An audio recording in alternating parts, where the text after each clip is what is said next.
Hello, how are we all? And welcome to another episode of SteegCast. We still locked down, but only not as bad as we was. How's everyone doing? This is a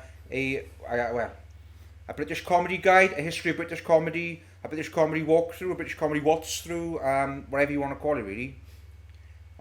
This is that. Yeah, it's a SteegCast. Waltz sounds quite German. A waltz through German. Everybody all right?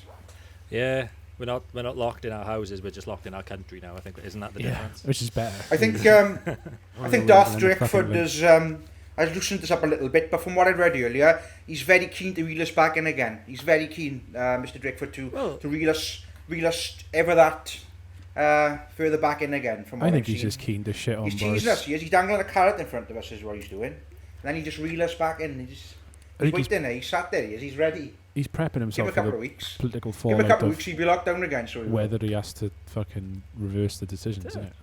It depends whether the numbers rise. If the numbers rise, then I don't see why he shouldn't take action. He's waiting, boy. He's waiting. He knows what the tease he does, old Drakeford.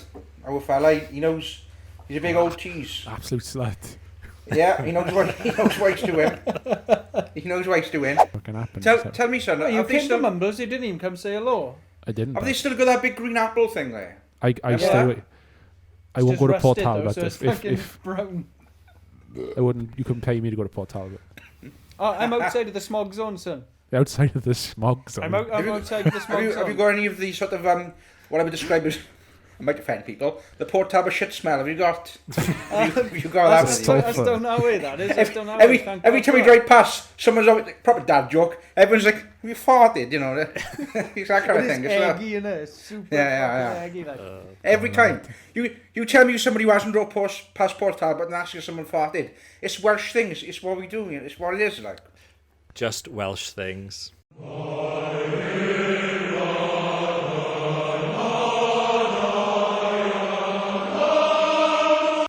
Well, I suppose anybody else who's this is a frothy beer. This is. I suppose anybody else who's diving part, but it's definitely a local thing. It was like, whoa, who's farted? School trips, that kind of thing. School buses going past. Yeah. Tired buses like, whoa, who's farted? The teachers like, calm down, everybody, calm down. There's a riot over it. It is what it is. The Port Talbot shit smell. It's what it is. Well, we just blacklisted ourselves on Port Talbot.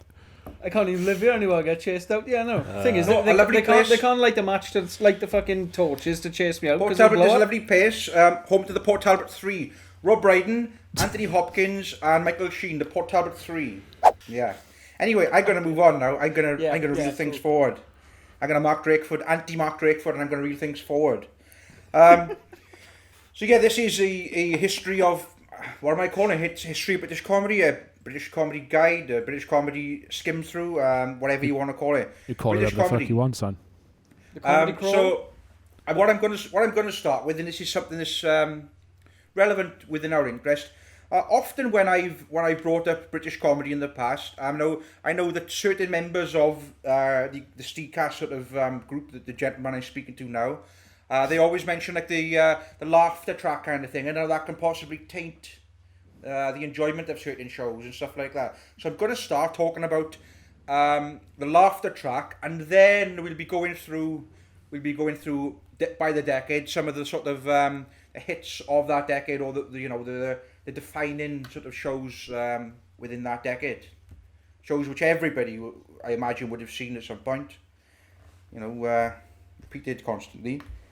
But I apologise to any of our European fans or extended fans watching who wouldn't have a clue of any of these shows, because some of these shows are so British that it would just be impossible to sort of what's the word I'm looking for, Translate, I suppose. Yeah, it just wouldn't fit. The humour doesn't translate. Yeah, it wouldn't. It just wouldn't work. I do apologise. However, I'd be as I'd be explaining this show, there is a chance if there are ways you can find them in certain places to check them out nonetheless. But I'm going to start talking about the laughter track.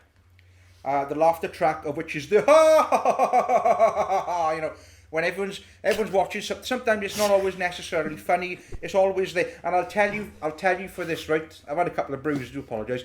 And I'll tell you for this,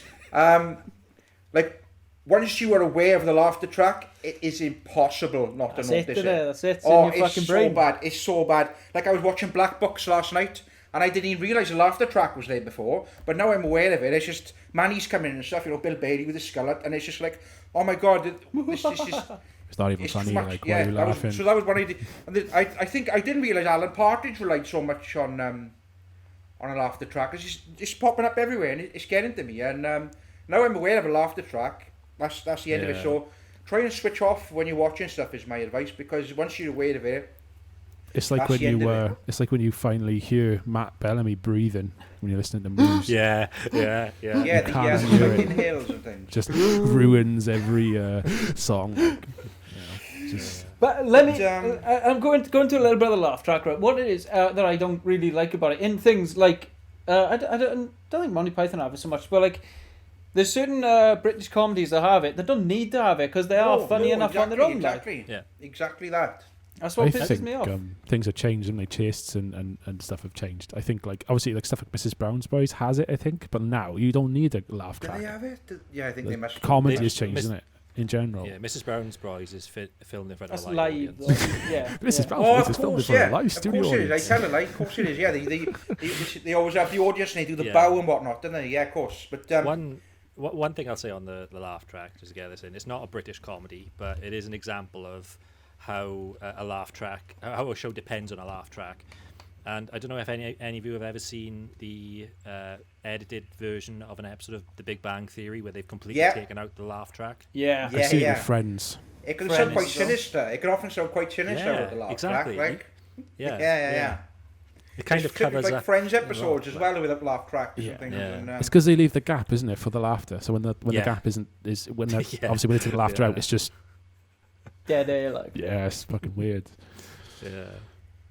I also watched a thing where like Rachel from Friends makes like a certain noise or clears her throat before. Have you seen that at all? It was in the news, but not the news. But she makes like a funny little noise always makes a funny little noise before saying something. And when you notice that as well, you'll never. Can you give us a It, It's because she's Anunnaki, son. What does she do? It's just like like that, a bit of a throat clear, like That's her honestly, third-dimensional once you mask spot it, you'll see it slipping. more. But for the benefit of the tape, I'm going to go back to the origins of the laugh track, which dates back to the late 1940s, believe it or not, where at the time they were looking to create the sort of theatre experience within the home. At the time, you'd have the wireless radio and things. So that's how that came about. That's The idea of it came about in the late 1940s because that's what they were looking for, but it wasn't always guaranteed that they would get a good reaction or a good laughter then from the audiences that were recording. Often people were out of time, out of sync, or laughing at the wrong moments. I mean, you must have been to local shows yourself when you see people trying to clap along Queensbury Will Rock You or something, and it's just totally off time, that's the general sort of thing, or Radio Gaga or something, and it's all over the shop. People generally non-musician types especially, don't really have a good sense of timing.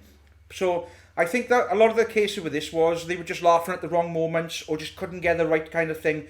So that's where the laughter track as we know it came in. And this was during the 1950s. And this was when an American sound engineer called Charles Douglas, who created the laughter box, a box of laughter. It was a physical machine that apparently was padlocked away and locked up in his garage that only certain members of his family had a key to open it.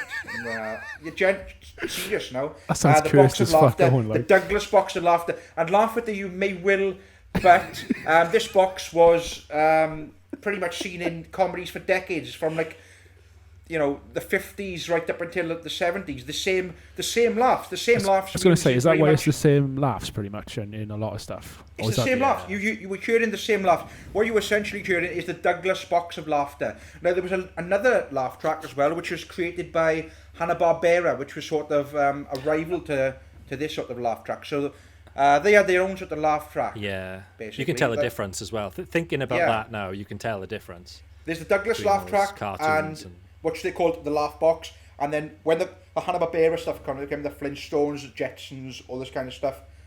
They had their own sort of. Did they have laugh tracks? Yeah. Of course they did. Yeah. They had their own cartoons. little thing going on. You try making a living this way. No, quick question, guy. And apologies if I'm jumping ahead. Are any of these American laugh tracks that we used for years? Are they on the British stuff? We are talking about. Yeah, mainly talking about British. We're mainly talking about the American side of things at the moment now, but how it transcended into now. We can't jump ahead because British stuff always tended to be done more in front of a live audience. That's the difference. To provide a more natural laughter. Just looking at my notes in here, scenes were often recorded even outdoors and stuff, and sometimes entire shows were recorded in front of an audience, or obviously things would be played to the audience for a natural laughter. Most episodes of Only Fools and Horses were done like that, for example. And what else have I got? Hold on, so you're telling me like Only Fools and Horses, was it like a cinema kind of setup then, where they just record the laughter of the people and add it in afterwards? Do you think? To my knowledge, it would be done in sort of like a BBC studio with minimal sort of audience there at the time of filming, I believe. It's a bit like Mrs. Brown's Boys, essentially. Yeah, I just had but the most mental sense of deja vu. I know that I don't know why. In the 70s and 80s, it was actually company policy though, for BBC programs to be provided with a laugh track. Even the news. Yeah, 12 dead today. Yeah, I mean, it wasn't until like the 90s and stuff, where comedy such as the Royle family and stuff come along, which I believe the Royle family is presented in a cinema virtue format that didn't Jim feature Royle audio laughter. And I don't want to jump too far ahead, but there was a lot of a fight for the Royle family not to actually get a laugh track on the show, which I'll speak about later.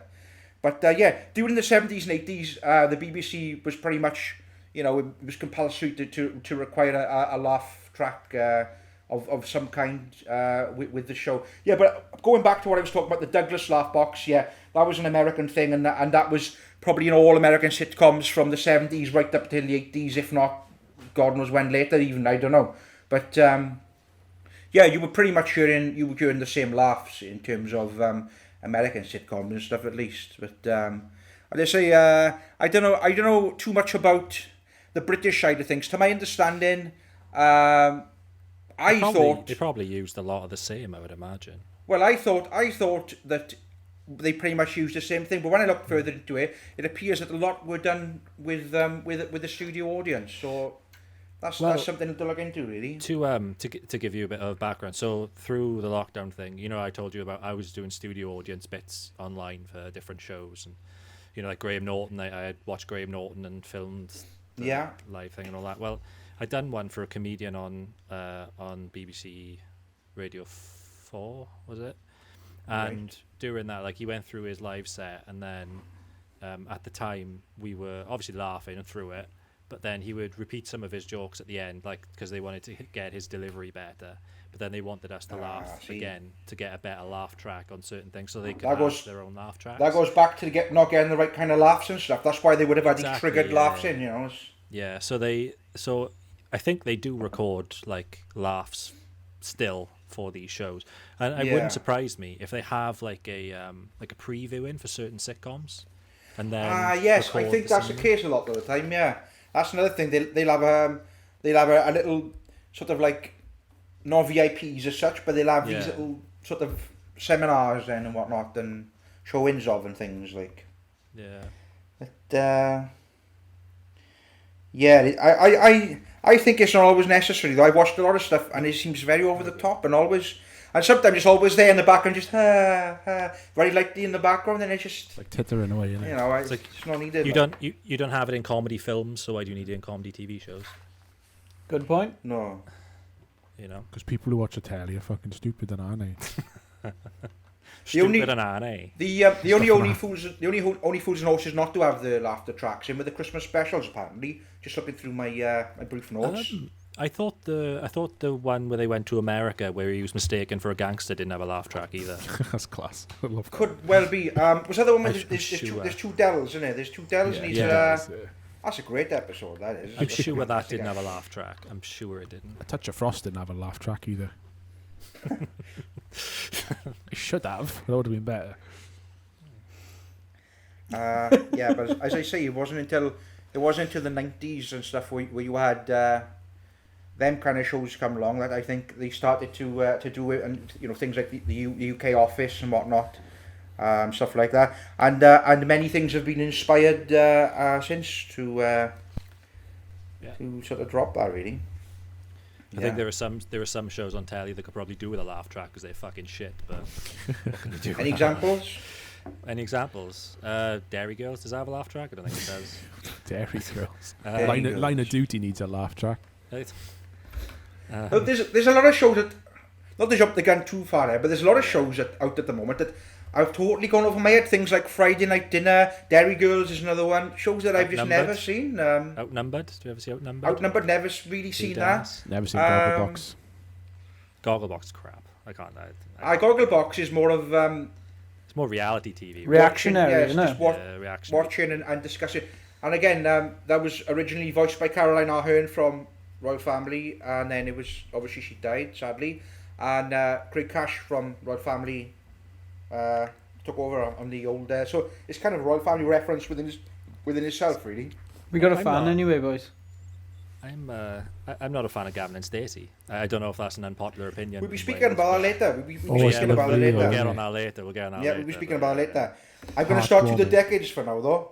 Through the crack on, bud. Crack. I'm going to start from the 60s. That's what I'm going to start from. We were still in black and white at that time, but Fishguard was in black and white till about 2000 or something, wasn't it? But we were still in black and white. We're still going after the Southwest Wales. Steptoe and Son, I'm going to start with. Are you familiar with Yeah, I am. Harold? Are you familiar with you dirty old man? Are you familiar with that at all? Steptoe and Son? Yeah. They were Dragonborn Men, played by Wilfred Bramble and Harold H. wasn't Harry H. Corbett, sorry. And he called himself Harry H. Corbett, actually, because there was somebody with the name Harry Corbett at the time. And when they asked Harry H. Corbett what the H stood for, what that was, he said, it stands for Hennington. That's a little fact for you. But what a joker. Steptoe and Son was from 1962 to 1965, and then a second run came in from 1970 to 1974, as well as two film adaptations of the series, Steptoe and Son and Steptoe and Son Rides Again. I don't know that. Rides Again. If we're talking, it's like a Mad Max. If we're talking early origins of British comedy, Steptoe and Son would absolutely come in. I mean, Wilfred Bramble also played Paul McCartney's grandfather in the Beatles film A Hard Day's Night as well. Little fact. Christ. Have you seen those? Father and son duo, Albert and Harold Steptoe, a dirty old man who often got in the way of his sort of son's dreams and ambitions and sort of held him back, really. He wasn't cockblocker, wasn't he? A very nice fella, really. Cockblocker. Sounds like the plot of Leprechaun 2. Have you seen these adaptations? Are they Leprechaun is Warwick Davis. It is, yeah, but the plot of Leprechaun 2 is pretty much what you just described there with that. Oh, okay, right. I was just talking out my ass, but do you know there's adaptations? Are they like film versions with the same actors, or are they like new versions completely with different actors? No, feature length. Steptoe and Son were just for feature length movies. Right, okay. I've never fucking heard of them, to be honest. The earlier series of Steptoe, as I say, were in black and white, but then it sort of transitioned into colour as time went on. Now, Harold. So I don't know if anyone's ever seen that show at all. It's Dragonborn. It's obviously heavily influenced your Dragonborn Men. You see driving around today. Can I acquire some scrap metal from yourself, please, kind sir, with the megaphones and stuff you see around and whatnot. It's very popular industry at the moment. Actually, scrap metal. I had someone came to take my boiler. Scrap metal. Because the you see plenty of them left it in the garden. Now. It's a very popular thing. But back in the day, they were called Dragonborn Men. Not quite sure why they're called Dragonborn Men. Why the bone? Do anyone know they were called Dragonborn Men? I assumed it was some sort of Cockney rhyming slang, personally. I could be wrong. I don't know, you've got the artist Dragonborn Man as well, haven't you? Now the Yeah. I'm only human after all. You got him now as well, haven't you? So I don't really know what the Dragonborn thing came from. That was a Dragonborn- cracking rendition. That was. It was really good though. Do you want me to consult? Dragonborn is phone. So Dragonborn Ask the Oracle. is Yeah, go for it. rags, old rags. Would they've collected old rags? Or would they've collected old bones? Bring out your I- dead. I couldn't tell you. If anyone does know, again, leave a. But I'm not dead. But, So he says, no, yes, Monty Python film, man, is Bring Out Your Dead. I remember that. And it's in Discworld. It's That's Discworld I was doing. It's Yeah, another but English. there's so many Discworld references. Sorry, Python references in Discworld, especially the Discworld games, because Eric Idle is the main voice. Oh Christ, then he is. is he now? No, I didn't know that. Eric Idle's Rincewind, and you get Did not know that. what's the guy from Baldric from Blackadder? Does loads of background characters. as well. Sir Tony Robinson. On a complete Sure, Tony Robbins. aside, not what I recommend everyone going for the hassle of playing Discworld 1 and 2, but just go on YouTube and look at a playthrough, because it's basically a fully voice acted point and click game. So you can watch like a 6-hour video of someone playing the whole game, and you just get this 6-hour crappily Video? animated, you know. Do you get story, different I outcomes, guess. different endings, and is it one of them kind of things? No, it's not. It's like a puzzle game, so you have to like find your way to the end. But it's a puzzle game with Eric Idle, and he has all these stupid things to say about everything. And it's great, man. It's good if you like Discworld. Otherwise, don't. I've got the Wikipedia definition of Dragonborn Man. Oh, thank you, Richard. Yes. I think I bought you enough time. Man or rag picker or rag man, old clothes man, junk man or junk dealer, which is a US thing. Also Right. called bone grabber, bone picker, rag gatherer, bag board or totter. God, look at that. Why the bone bit though, Okay. right? So they collect unwanted household items and sell them to merchants. Traditionally, this was a task performed on foot. So basically, they used to pick up old clothes and bones back in the day. Bone. So rag like- and bone. Dog bones and things, and like or yeah. old meat and stuff like. Just says Bits of bones. old meat out the back and things, and Yeah, I think it was just Stranger, rubbish, isn't it? basically, just rubbish. And I think it's more rag than bone by the looks. But yeah, well, I know locally that I live in the Rhondda in South Wales, and a lot of people here over a certain age, with all due respect, I'm having a proper attack at the Welsh today. They tend to call it the Ashman, and not the designated refuse collector. So they'd be like, Oh, the Ashman's right, yes. coming Thursday. You know, Yeah. get your black bin bags out. The Ashman's coming. He comes about 11 o'clock. Anything between 11 to about 1 o'clock in the afternoon. But they're like, oh yeah, the Ashman's coming. I think And I you know, somebody anywhere else in the world would be like, the Ashman, what's the Ashman? Like, you know, that's what it is. That's how it goes. I think I told you this story before, Guy, when I was in my English lesson in year 8 in school, and my English teacher was one of those people who used to call it the Ashman, right? And it was on a Wednesday, and she looks out the window and she says to the class, like, I always know it's Wednesday when I see the Ashman coming to collect the bins in the street. And I said, is that why they call it Ash Wednesday, miss? And she went in fits of laughter. Now, like, I was really quick. That is for me. hilarious. Bloody done man, about yeah. this, It son. was quick for me. That's one And of like, one of your early I've got- comedy roles. but my people in the class just like, nah.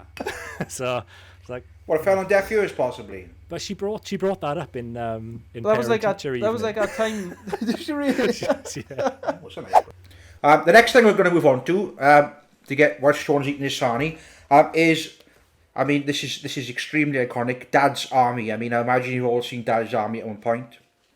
Yeah. Dad's Army, for the benefit of the tape, a BBC sitcom focused around the Home Guards during the Second World War. Now, the Home Guards were made up of local volunteers, otherwise ineligible for military service. A lot of older gentlemen, also people who were exempt from being in the military due to their certain roles or professions within society as well. And this was broadcast from 1968 to 1977. However, there was a recent remake in recent years, if you remember, that had Blake Harrison from the Inbetweeners in there and certain people like that. But Dad's Army, 1968 to 1977. Great show, based around the British Home Guards. Very great show. A lot of memorable catchphrases.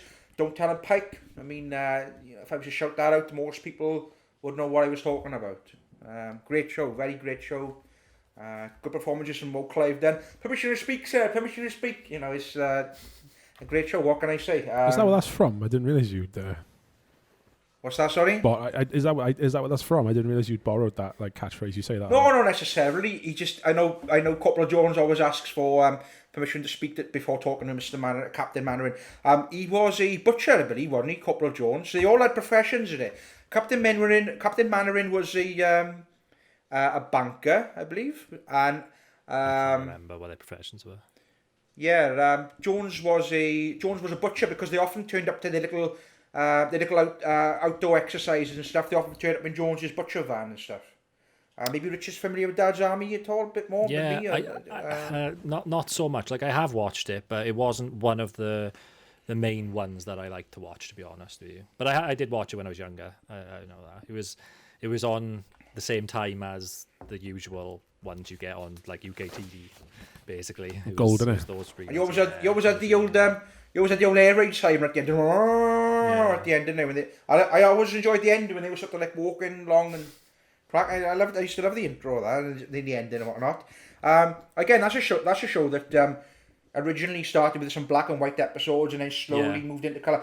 But now I'm going to move on to the sort of lost media thing we're talking about. They're actually missing episodes of Dad's Army. The first two series were screened in black and white. While series 3 to 9 were recorded in colour.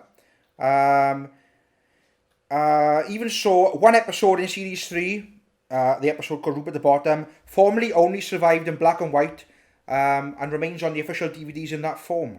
The episode, however, has since benefited from colour technology. But there are missing episodes. Which they can do that now really good, can't they? It's fucking... There are... recolorising old episodes, kind of thing. Yeah, they did that film, didn't they, for World War II? 3-second series episodes remain missing. Episode 9, The Loneliness of the Long Distance Walker. Episode 11, A Stripe for Fraser. And episode 12, Under Fire. But all these episodes were remade a few years back with new actors and, people playing the parts. These missing episodes were remade into sort of new episodes. I think it was for like UK Gold possibly, but there are missing episodes of Dad's Army, and I think these were also performed in a stage show of Dad's Army as well. It's funny you mention missing episodes. I was watching Community not so long ago on Netflix. You know Community? I know it's American. Great show, great show. But there's one episode on there that I really enjoy that's not on Netflix. Can you think about it? I've seen pretty much all the episodes of that. So refresh my memory on the episode that you take a punt. Have a think, because I know exactly which one's missing. And 2 to 1. What series are we talking? Early on in Community or later? Oh, we're talking mid-season. I'm gonna. Right. Okay. My question to thee then was Chevy Chase still in the cast at the time? Yes. Old White Man Says. Right, he's an Old White Man Says? I'm a White Man Says? He was Pierce Hawthorne Wipes. In fact, it's along the lines of the racial fault that so they've taken it down. They've taken it down due to being offensive or... Yep. Shall I say what it is? You can see. Yeah, I'm not aware of this. Yeah, it's the Dungeons and Dragons episode with Fat Neil. Oh wait, that's a great episode. It's fantastic, isn't it? I was super gutted when it was. When he bench playing Dungeons, that's a great episode. It's because Chang. Chan, played by Ken Jeong, is how you say it? Ken Jeong, yeah. He does blackface. Yeah, he's dressed. Well, it's not even blackface. He's like dressed up as a goblin, and he's like all black, like completely. It's like those old. It's a shame for Little Britain and stuff. Unfortunately, with the minstrels, Matt Lucas and jokes David Walliams. Unfortunately, a lot of that was. I know he's done like a church pastor and things, and that was amazing. Not Bubbles DeVere, but there was another sort of woman he played. I can't remember the name now, but yeah, he's done that quite a bit, unfortunately, in there, and I think that's the end of that. Was Little Britain pulled off like Netflix and streaming platforms and whatnot? And yeah, because they had the two racist grannies as well, didn't they? Oh, that's right. Yeah, it's like this was made by whoever, Cake or whatever. I've met David Walliams and Matt Lucas. I met them in character. It was a Virgin Megastore signing. I was in school at the time. Whether I skipped school for the day, I can't confirm or deny. But I met David Williams and Matt Lucas dressed as Lou and Andy in the Virgin Megastore, which is now a Tesco in Cardiff City Centre. And I was wearing a hat at the time, and they signed my DVD as well. They signed my DVD, I'd got that somewhere. And when I walked away, Lucas, obviously Andy, shouts, "I like your hat." And then as I got, cheers, and he was like, "I don't like it." He actually did that to me. He did that. He did. Remember that? He did it. Never get that. He signed first series as well. Signed first series of it. I had the script of the first season in book form. It was really good. I enjoyed Come Fly With Me as well. I quite enjoyed that. I didn't find that funny at all. I won't lie to you. I don't know what was so different about it. It's the same kind of humor. That had blackface character because you had the character of Precious, who worked in the coffee store. So I don't think. What about the League of Gentlemen? Would the one of us and Pegs, Dave? Would that count as blackface? Because he's a genuine. League of Gentlemen is an interesting one because the first series of League of Gentlemen had a laugh track in it, but the second series is where they pulled the plug on the laugh track. Which works so much better with the laugh track. But I should have mentioned that just now, actually, when we were talking about the laugh track thing. League of Gentlemen, Papa Lazarou, I don't really know if that counts. He's more of a sort of like a shaman type thing, I think, and he's so kind of Baron Samedi kind of looking. You know, he's I don't know. It's a great show. That's a show. Speaking of episodes getting pulled, my background here, there's some choice language in some of the 40 Towers episodes. One of them was taken down possibly, or one of them was removed off certain platforms. I think it was removed, but haven't they edited it since? So they've put the episode back up, but they've taken out the offending bit. Do you know what was offensive within though? It was the flagrant use of the N-word by the major character, the old guy. Wait a minute. Morning, Paul here. Yeah, that guy. Paper's ready yet? I thought you were just gonna flat out say it. I was like, Jesus. This cast is going to be a lot of familiarization through vocal impressions of certain characters.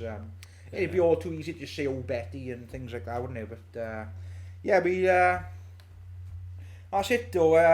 As I speak through, for the benefit of the tape, as I speak through this sort of walkthrough of British comedy, you'll notice a lot of occasions where I say that certain shows of the time and era perhaps don't sit so well now, and perhaps are seen as a little bit, offensive, or certain use of words and phrases and what like that. You'll see that as it goes along though. So this will be a recurring theme that keeps popping up.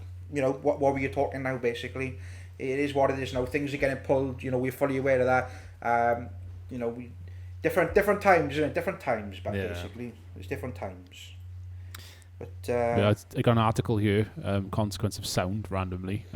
June the 12th, 2020, John Cleese calls removal of Fawlty Towers episode that uses N-word stupid. He says the decision was made by executives who were attempting to pacify people and hang on to their jobs.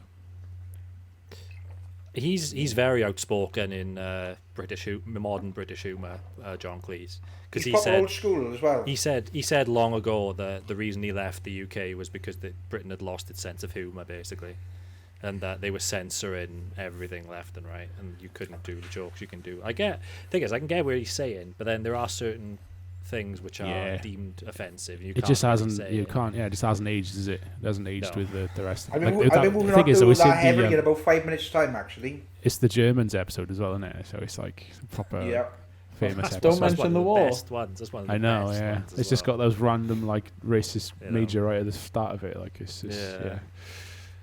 It's a bit toned deaf. If you watch it now, you realise it's like, oh fucking hell, that's a bit, Yeah. It doesn't really. It's jarring, but. I see what he's saying. It was like they censored. Sorry, going on a massive tangent. What was it? What's that terrible Pogues song? The Christmas one.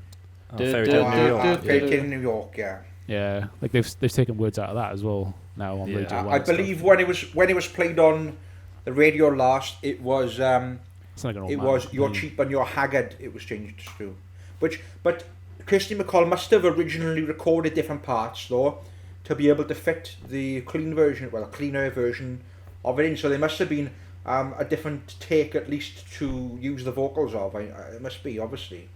It wasn't intended as any sort of insult, was it? Like it was in the sense that what people think it means these days. It wasn't used in that regard, was it, when it was recorded? I'm not sure. I thought they were playing characters. It's also the language though, Richard, is also fitting within the story. Don't forget as well. Exactly, yeah. If you look at the video and you look at the tale and the story, it's extremely fitting. So it's part of the narrative, and that's what Shane McGowan has said as well. It's just part of the narrative, isn't it? It is what it is, really. Yeah. What I did want to move on to though, which would be my last thing within this decade, was Till Death Us Do Part, the character of Alf Garnett, and because this also ties in with the sort of racial derogatory terms and the cancellation of. Long story short, you probably never ever see Till Death Us Do Part on television again. Are you aware of the show at all before I go any further or not? Alf Garnett? No, never heard of that one. I'm not. Yeah, various drops of name drops. I can't even say the words, but towards sort of people of colour and stuff. Even the Liverpudlians, he's Scouse Get and stuff. He says, and it's. But again, it was very fitting of the time, and he was like a working class sort of man, very traditional sort of male, very opinionated. Yeah, that ran Sounds from like my old next door neighbour, so no one like you. that ran from 1965 to 1975, and then a sequel then called In Sickness and in Health ran from 1985 to 1992. And if you see the theme is sort of like the wedding vows theme. In Sickness and in Health, the Death Us Do Part. You see what I mean? So it'll run from that. But yeah, pardon me. You won't see Alf Garnett, I assure you, on any streaming platforms or television. I've never seen it, but from the way you're describing, it's like people in these shows are characters of like real people, like they're just pushed to the extremes, isn't it? It's a character. We're supposed to see how like out of touch this man is, and sort exactly. of like the same goes. There was a show that ran in the 70s called Love Thy Neighbour. And the same thing with that ran from 1972 to 1976, by the way, and that was very much the same thing. There was a fella, his next door neighbour moved in and stuff, and obviously he was sort of like some sort of African descent or whatever, and a lot of like racial terms back and forth to each other from both sides and stuff. But again, they won't show that now. But that was supposed to sort of represent the sort of bigoted sort of. It reminds me. It's not the same as. But it reminds me of.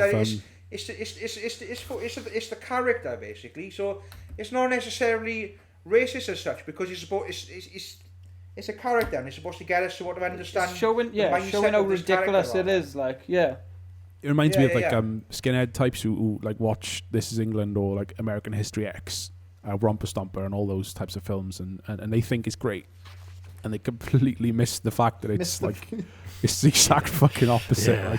Like just glorifying like the violence and stuff, and it's like you've totally missed the point. I had this discussion recently online with some people because I was writing something and I had like a racist character, and I was like, how do you write a racist character? Because are you basically channeling inner racism that is there, or and there was people online who were literally saying shit like that. I was like, you cannot write a racist character unless you are somewhat racist. And I was like, that's absolute fucking bullshit. It's like, you just got to get into the mindset of him. Like anything, you create the character, you get into the mindset of. That's it. It's like Tropic Thunder, where is it Ben Stiller? What a ham-fisted. You know what? I weren't even going to mention Downey Jr. Funny enough, but yeah, that's it. I was going to go more along the lines of Ben Stiller when he plays the mentally challenged person. That doesn't necessarily mean that he's challenged himself. You know what I mean? But yeah, now you mentioned Downey Jr. It's kind of same thing. Well, I mean, is whilst we're on the subject of this sort of offence within comedy, would that be considered offensive? Perhaps Robert Downey Jr.'s character? No, I think it has been considered. Most definitely. But it was a massive risk they were taking because that was modern day. Pretty much. It was like 10 years ago, give or take.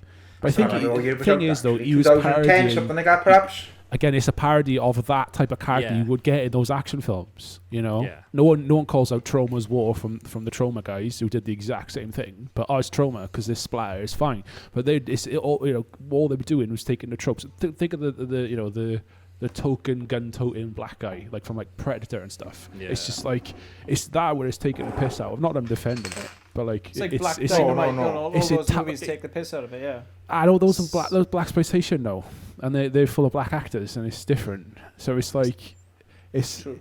it's a Like tricky subject. Terry Crews in The Expendables is that gun-toting black guy as well. I don't know if you've ever seen The Expendables with. I had never seen this Expendable. I've never seen. I've seen the first one. I seen think how many is here? About 3, you know. 3, I think. There's fucking loads, isn't it?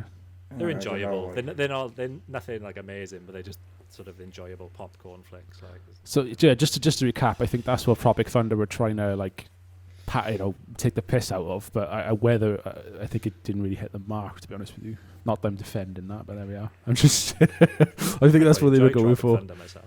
Oh, it's fucking terrible. I like Tom how Cruise was really good in it. Tom Cruise. I like how little screen time that Steve Coogan has. He's in here for all of 30 minutes perhaps, and he before he dies.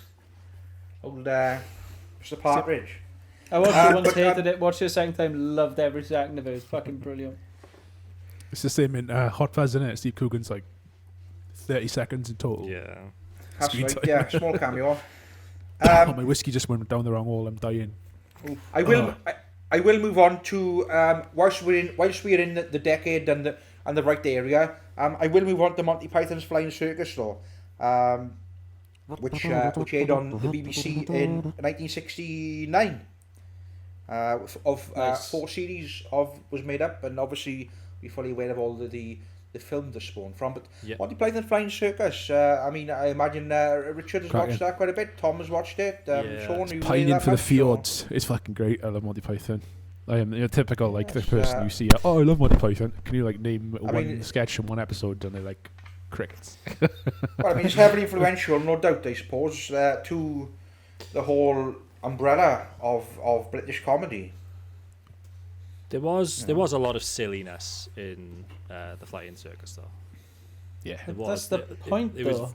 No, I know, but like sometimes it was, you know when something's too silly, it's just too silly. It's to be ridiculous, funny. isn't it? Yeah. It's Some like of it's sometimes hard to- it's just like that, but then they are very clever at the same time and doing a lot of other sketches which are really clever.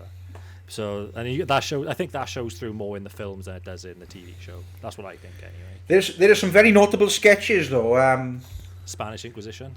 That's what I'm trying to think. Yeah. City Walks, was that in there as well? Yeah, City Ministry of Walks. Silly Walks. Ministry. What else? The Parrot one, was that in there? A parrot pining yes. for the fjords. What else? And the argument You know one. what? I come in here for an argument. No, Oh, you the didn't. Yes, I did. Oh yes, I like that. That's a good one.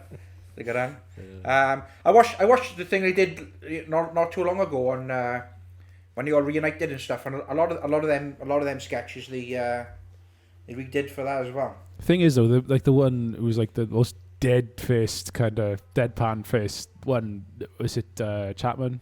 He Greg died. Chapman, is Like, that? he's the one that died, Yeah. and like he was one of the best ones. So when they did it later on and stuff, he was missing. It was quite noticeable. What's But like, it's not And obviously, Terry Gilliam. I'm thinking of Ian Gilliam, Gilliam is it? from Gilliam? It's Gilliam. Yeah. He Gilliam? did loads Gilliam. of films and stuff. He's a really good director.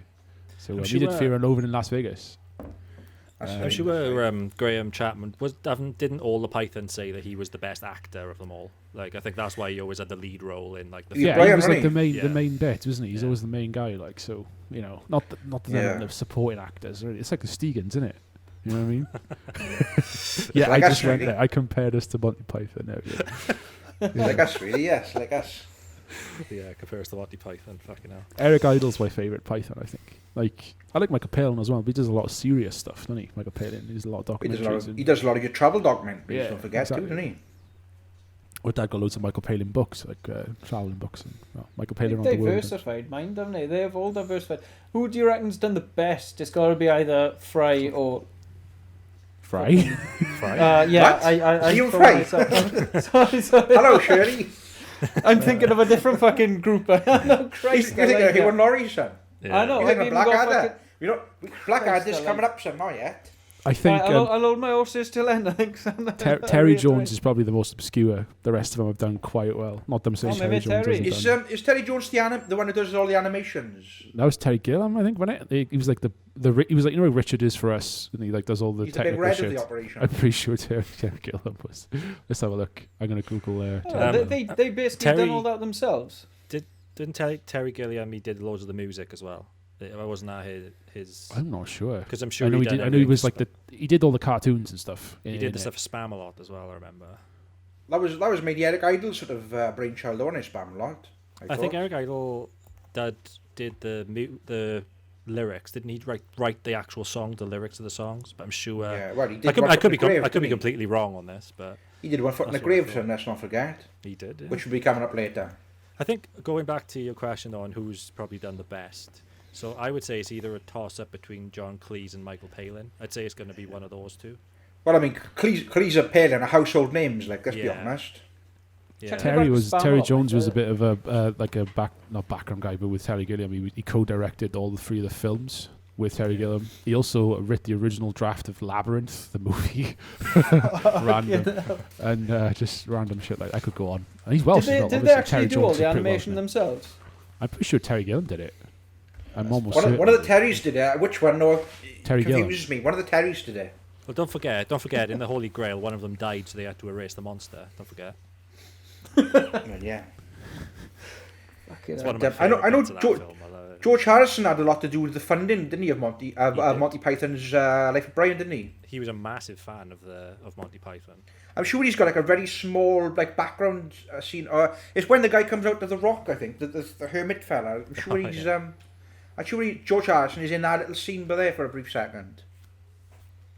Yeah, the Python films are, I think they are, like if you were going to show someone a British comedy film, I'd always say it's like either the Holy Grail, Life of Brian, and I'd probably chuck Hot Fuzz in as well. I think they are like the prime examples of a true British comedy film. I think I've said that before on a previous casting when we done the film ones. Yeah. Monty Python, really good. Before I move on, for the benefit of the tape, have I left anything out of the sort of early era, the 60s era? I don't really know if I have. Please, if you are watching the video, leave a comment, or if you are listening in, send us a message on various platforms. But that's my take on the sort of early 60s and 50s, 60s eras of stuff.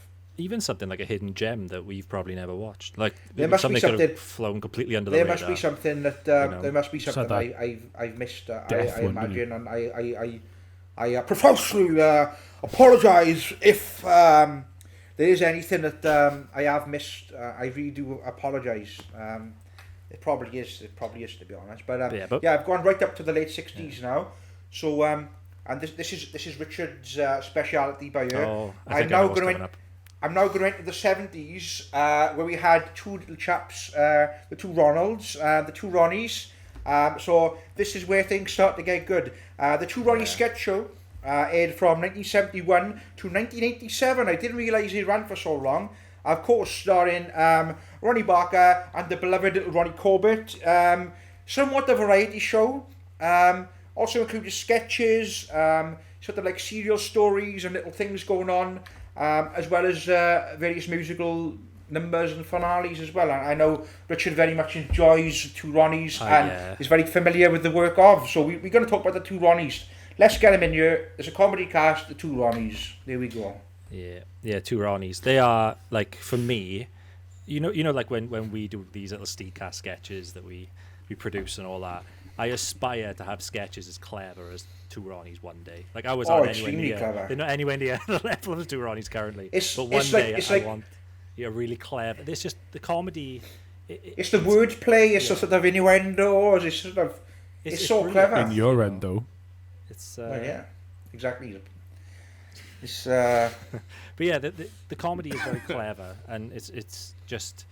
Is structured so well, and it's not just the way it's structured and everything, it's their delivery, like both of them, especially I think Ronnie Barker more so. I think he's got such a great delivery of comic lines because he can memorize like ridiculous amounts of information and spew them out like perfectly without Oh, really, Christ, all the you tongue know, twisters and stuff. the tongue twisters, everything like that, and it's all one shot. You know, most of the time it's all one shot, and he just spews them off, and he keeps a deadpan, straight face, doesn't crack up, and it's just such a good example of that is the sketch where they're in the bar, and he's with a group of friends. He's ordering the drinks, and he's gradually getting more drunk because every time he orders a gin first for himself, so he drinks a gin, then he goes through the order, and then he messes it up. He goes back to the group, which is all in the same shot. He goes back to the group, comes back, and he eventually, because it's like, was it the woman with the boobs wants something or other, but then in the end he's like the woman with the tall boobs, and then he just keeps getting his line just muddled up completely. But the woman with the strong bow wants the boobs. Yeah. It's just he does it perfectly every time. What was the we were talking about the other day with the sort of misheard sort of words thing and stuff? Mispronunciation. Was that mispronunciation? Tickly body with a feather and stuff and all that kind of stuff. Like. No, that is insane because that's another great, shot. That's great. And he just muddles up his words on purpose in one take, entirely. Yeah. I don't know whether it was a first time one take, but nevertheless he does it in one take. And then they sing the national anthem at the end, don't they? It's the national anthem. That's right. It's another national. Is it like the Rwandan national anthem to the tune of "God Save the Queen" or something like that? and it's isn't it like "I am such an ass" or something like that?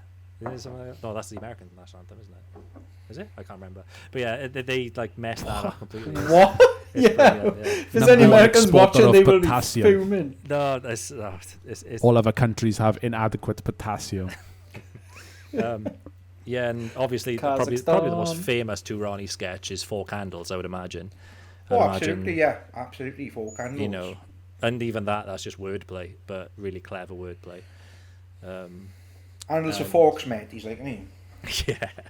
Yeah. The mastermind. Speaking of Ronnie Corbett, to not just Ronnie Barker, Ronnie Corbett as well. His mastermind sketch is probably incredibly well known, where his topic on mastermind was answering the previous question after, so every answer was one question behind, and it just obviously it sounds ridiculous when he's giving these answers to the wrong questions. But getting them all right, so that like stuff like that, like that's out of the box thinking, and I find that you don't really get sketch shows like that anymore, like the Two Ronnies, and I don't think you probably ever will. I mean, in the 90s, we had stuff like the Fast Show and Harry Enfield and Chums and things like that. That's probably what the closest to it, really. Not the 9 o'clock news as well, It's just stuff I'll be moving on to that actually. That because obviously that stemmed a lot of things from that. We'll be speaking about that. You got your Limmy show as well, son. The Scottish man. Oh, fucking Limmy. Tom to Scottish man. Welcome to the Limmy show. The Scottish man. Scottish man plays computer games for a living, no? He's a Scottish man. He's what is he the only British sketch show going right now? Like, what sketches are going at the moment? That's a touchy one. Weblock is that going in right now? No, sorry. Sorry, no. I thought you were. Yeah, sorry. You had stuff like Catherine Tate and things like that, didn't you? Or like Little Britain, like we mentioned as well as a sketch show. Yeah. What have you got now though? Have you got? Do they exist? If they do, I don't watch them. And not through choice. I just haven't heard of them. Right now. I don't know. I think sketch show seems sort of like a late 90s to early 2000s sort of thing, really. I mean, forgive me for speaking up the turn, or maybe wrong, but I don't think there's really sketch shows are a thing at the moment. You're absolutely right there. That's a bad miss. Going back to Two Ronnies, would you consider Ronnie Barker the equivalent to a modern day rapper in terms of his word retention and word absolutely flow? Absolutely. Some of the stuff he was spitting out was insane, like absolutely, and the flow of his tongue twisters and stuff. But he's also extremely versatile. Like you look at the other characters he's played and stuff, like Fletch in Porridge is completely different to Arkwright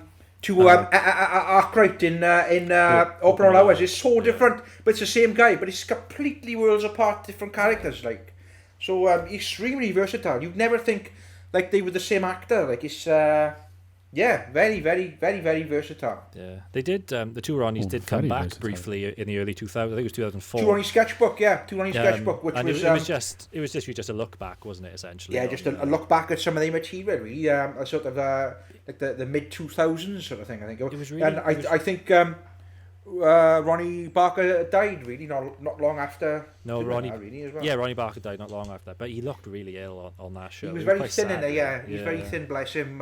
He looked very frail looking compared to what he was.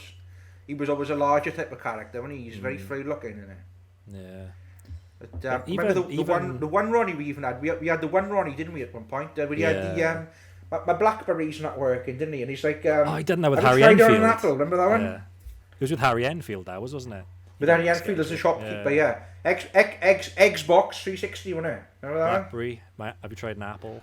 Yeah, no, that was good. I enjoyed the one, Ronnie. I did enjoy that. It was I just see a lot of like a lot of other people helping him out, like Harry Enfield and certain people and things. Great Just show. had I enjoyed that. Just had a brainwave. What's the more recent one that's a shopkeeper setting and it's David Jason? Oh, still open all hours. Still open all hours. We Still speaking open, about that. isn't No, yes, we speaking about that. Yeah, still open all hours. That's I didn't basically realise a that was spin-off that is. Well, I prematurely speaking about this now, but there's a spin-off that. My apologies. It's just Granville, basically, from the show. Yeah, we speak about that. No, just. Alright, Tom. Not a problem. Before I move on, though, I want to talk a little bit more about that era. What I want to move on to next, though, is, and this is a big one, because this is the... Let me get this right. This is the longest running comedy programme in Britain and longest running sitcom in the world. And Richard knows exactly what this is. The longest running sitcom in the world. What is that, Richard? What is that? It's Last of Summer Wine. Last of Summer Wine, indeed. Yeah. Last of Summer Wine, broadcast on the BBC from 1973, right up as recently as 2010. I believe there were 31 series of it, if I'm correct. I think it was 31, if my memory serves me well. It's not in my notes. If it wasn't 31, I do apologise. But it was from 1973 to 2010. Last of the Summer Wine, written by Roy Clark, who also wrote various other shows, which I'll be speaking about in a moment. But Last of the Summer Wine. For those eagle-eyed SteegCast fans, associates, you would have seen myself and Richard did a small sort of take upon this. This was probably last summer sometime, I imagine. Yeah, I think it was last summer. Yeah, we did a little homage to it. This available on our YouTube channel. But yeah, longest running sitcom in the world. Last of Summer Wine. But, no. It's What a Season, eh? Oh, right. I'd never seen Last of Summer Wine. I was going to say Scam isn't fucking Last of Summer. No. Scam is some of the Stu Havum, which we will be speaking about in just a moment. But yeah, focusing back on Last of Summer Wine, yeah, original trio we had, the more known trio is that of Foggy, Combo, and Cleggy, obviously. Can I just jump in here? You said it's the longest running TV show, but sitcom. Sitcom. So live action comedy series is. He's gonna try and say The Simpsons is. No, in fact, Always Sunny in Philadelphia. Now that you say, Always Sunny. Yeah, Google it. Honest to God, I don't know if they're in like a separate category, which I imagine they fucking are like. Longest running American. sitcom in the world. Last of the Summer Wine. It's Always Sunny is now the longest running live action comedy series in TV history. A comedy series was now run for an unprecedented 14 seasons, making it tied with Ozzie and Harriet, a comedy variety show that ran through the 50s and 60s on US television. Perhaps it's US based? Yeah, that's what I'm thinking. To my knowledge, it was the longest running sitcom in the world. Always has been. Last of Summer Wine, as you said, was fucking crazy amount of seasons. Like, this is only 14 seasons, so I don't understand why. Yeah, God, people are posting. Summer Wine is about 30 odd, son. Genuine now. Last of Summer Wine's in the game. If anyone's got access to a device in front of them, I'm sure it's 31 seasons. We need to clear this up. I'm sure it's 31 seasons as well. Last of the Summer Wine is 31. Are we saying 31? Any advances? 31, you are right. It's in the Guinness Book of Records, so I'd probably say that's the answer. Oh, that's legit, son. That is Guinness Book of Records. You don't get much more bloody legit than that. Last Summer Wine is the longest running comedy program in Britain and the longest running sitcom in the world. In the world. Yeah. So when you put comedy for longest running comedy program, you go into Google, you get shitloads of Always Sunny because obviously US is more popular than. So just in the US, the Philly thing is it? But the Last Summer Wine is. Yeah, much like the Super Bowl. They only care about America and nothing else. That's why it's the World Series. So yeah. What I would say though is like Miss Universe, isn't it? Where's all the other planets that take What I would part? say is that show isn't actually broadcast on UK television, is it? It's probably only available on streaming services and stuff. That contender from Omicron Persei 8. Ooh, fucking hell. What about that radio? Omicron Persei 8 only watch human channels, don't they? They do, yeah. He knows. He got the reference. 10 out of 10. Yeah. Ali McBeal. They watch it. Ali McBeal, Female lawyer. Ali McBeal. Yeah. No, it is quite pissy that they would overlook Last Summer Wine in place of. They wouldn't know what that is. I love over there. They wouldn't know what that is. Again, this it's is Yorkshire sort of set. It's very British. Exactly. You know, it's just thing like a lot of this legacy British stuff just is literally just fucking. As soon as you go outside of the locale, it's they're like, yeah, Christ. It's like everyone's just like, what the fuck is this shit? You know, just because it's been running for that long. Which is weird because they have BBC in America and they love BBC in America. So it's odd that they would just overlook Last Summer Wine, though. I do find that odd. Maybe they can't again, I don't know if that would translate particularly well to other sort of. Hey up Nora, you know, it's a bit. How's that doing? He's like, he's all like, Neo compo, isn't he? But, do you remember when the new Doctor, the woman Doctor Who came in, and they had to subtitle? What's her name? Because they couldn't understand. Jodie Whittaker. That's it. Yeah, she's in Black Mirror as well, isn't she? Yeah, that's right. They couldn't understand what she was saying because of her Yorkshire accent. They did the same. Hey, Michelle I'm the new Doctor. I was going stick the kettle on. You like and she. What's the American's Got Talent? Why does English speak American then? What's that lady saying? This is they didn't know what she was saying today. You know. I raised you again. The Streets track. What's that Streets track about? I linked you the other night about we were the ones that invented the language between two nations. Two nations divided. Yeah, something like that. Where's she from? Yorkshire. Yeah. Yorkshire. Well, it was like the Logie Barogie. I was literally about to say Logie Barogie. Yeah, Logie Barogie. Amazing. Loughborough. Logie Barogie. Loughborough, Logie Barogie. If anyone cares, we're talking about a really obscure 90s breakbeat record called Logie Barogie by an artist. It's gone anyway.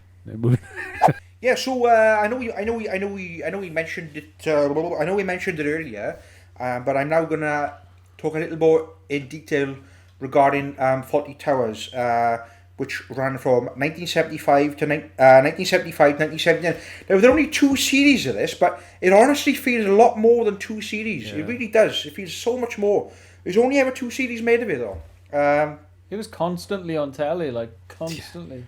And it was actually named the greatest ever British TV sitcom by a Radio Times panel in 2019 as well. I don't know if that still stands. I assume it does, but it was named, I repeat for the benefit of the tape, the greatest ever British TV sitcom.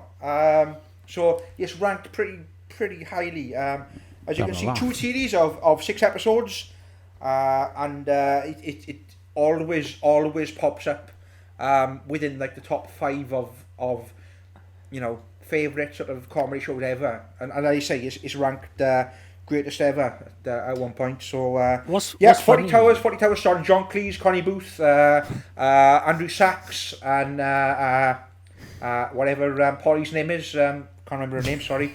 But it was based on a real hotel. Based on a real hotel, actually, that John Cleese and Booth was inspired from when they stayed in Torquay. The British the Riviera Hotel, where Cleese had stayed whilst filming Monty Python, and he found the manager to be a larger than life and sort of borderline sort of rude, but not like directly rude. Sort of basically a Basil Fawlty's sort of character. So that heavily inspired him by a stay in the Glen Eagles Hotel whilst filming Monty Python.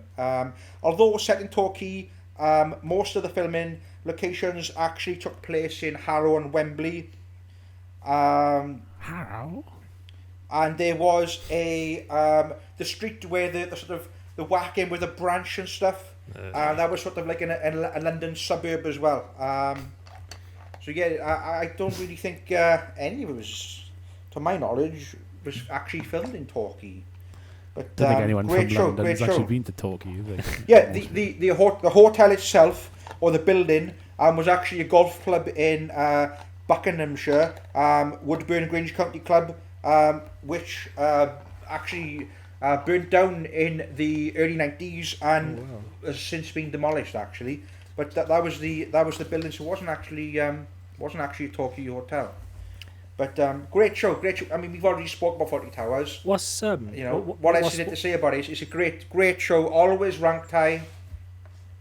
What's funny about the creation of Fawlty Towers was when John Cleese, the Pythons, the Monty Python gang, always said that they'd never create a sitcom because none of them like sitcoms. That was like their thing. They did. I've heard that said before, yeah. And when they heard that John had gone and made a sitcom, they were all like a bit baffled, and they were like, "Why has he made a sitcom? It's going to be shit, basically." But when they had the initial viewing of the first episode, he showed them all the very first episode, and they were just all taken aback by it because they thought this is brilliant. So like, you've actually made because they used sitcom. the N-word so flagrantly. Yeah, but yeah, like originally the rest of the Pythons didn't take to the idea of Fawlty Towers as a sitcom. They didn't get behind it, and they didn't back it originally. They thought that it was a waste of time, and when they actually saw the finished article, that's when they changed their mind. Like. It's like when me and Tom said we're never going to show our faces and we're never going to do anything except an audio podcast that's available on Podbean and Spotify and iTunes, and here we are.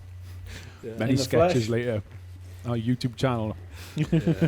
But yeah, Fawlty Towers, I mean, is there anything else left to say on Fawlty Towers? I mean, it's a great show. I remember I saved the Fawlty Towers DVDs from the bin when Sean was having a clear out of his house. He was like, I don't want these. He was like, and I said, whoa, you can't throw them out. Knowing full well that could get taken down from streaming platforms and stuff, or non-repeated on Dave or UK Gold at any point. I was like, well, I need to keep these pieces of physical media. So I'll tell you, they're not censored on there. They sit nicely on my shelf at the moment. Yeah, he's going to bin them, he was. I think we've all seen Fawlty Towers, haven't we? Was that something we've all seen? Yeah. Multiple times. Joe's rewatching it now. Fawlty Towers. I think people thinking that it run longer than it actually did, and there's more episodes than it actually did. It's a testament to how good it was. Yeah, exactly. Yeah.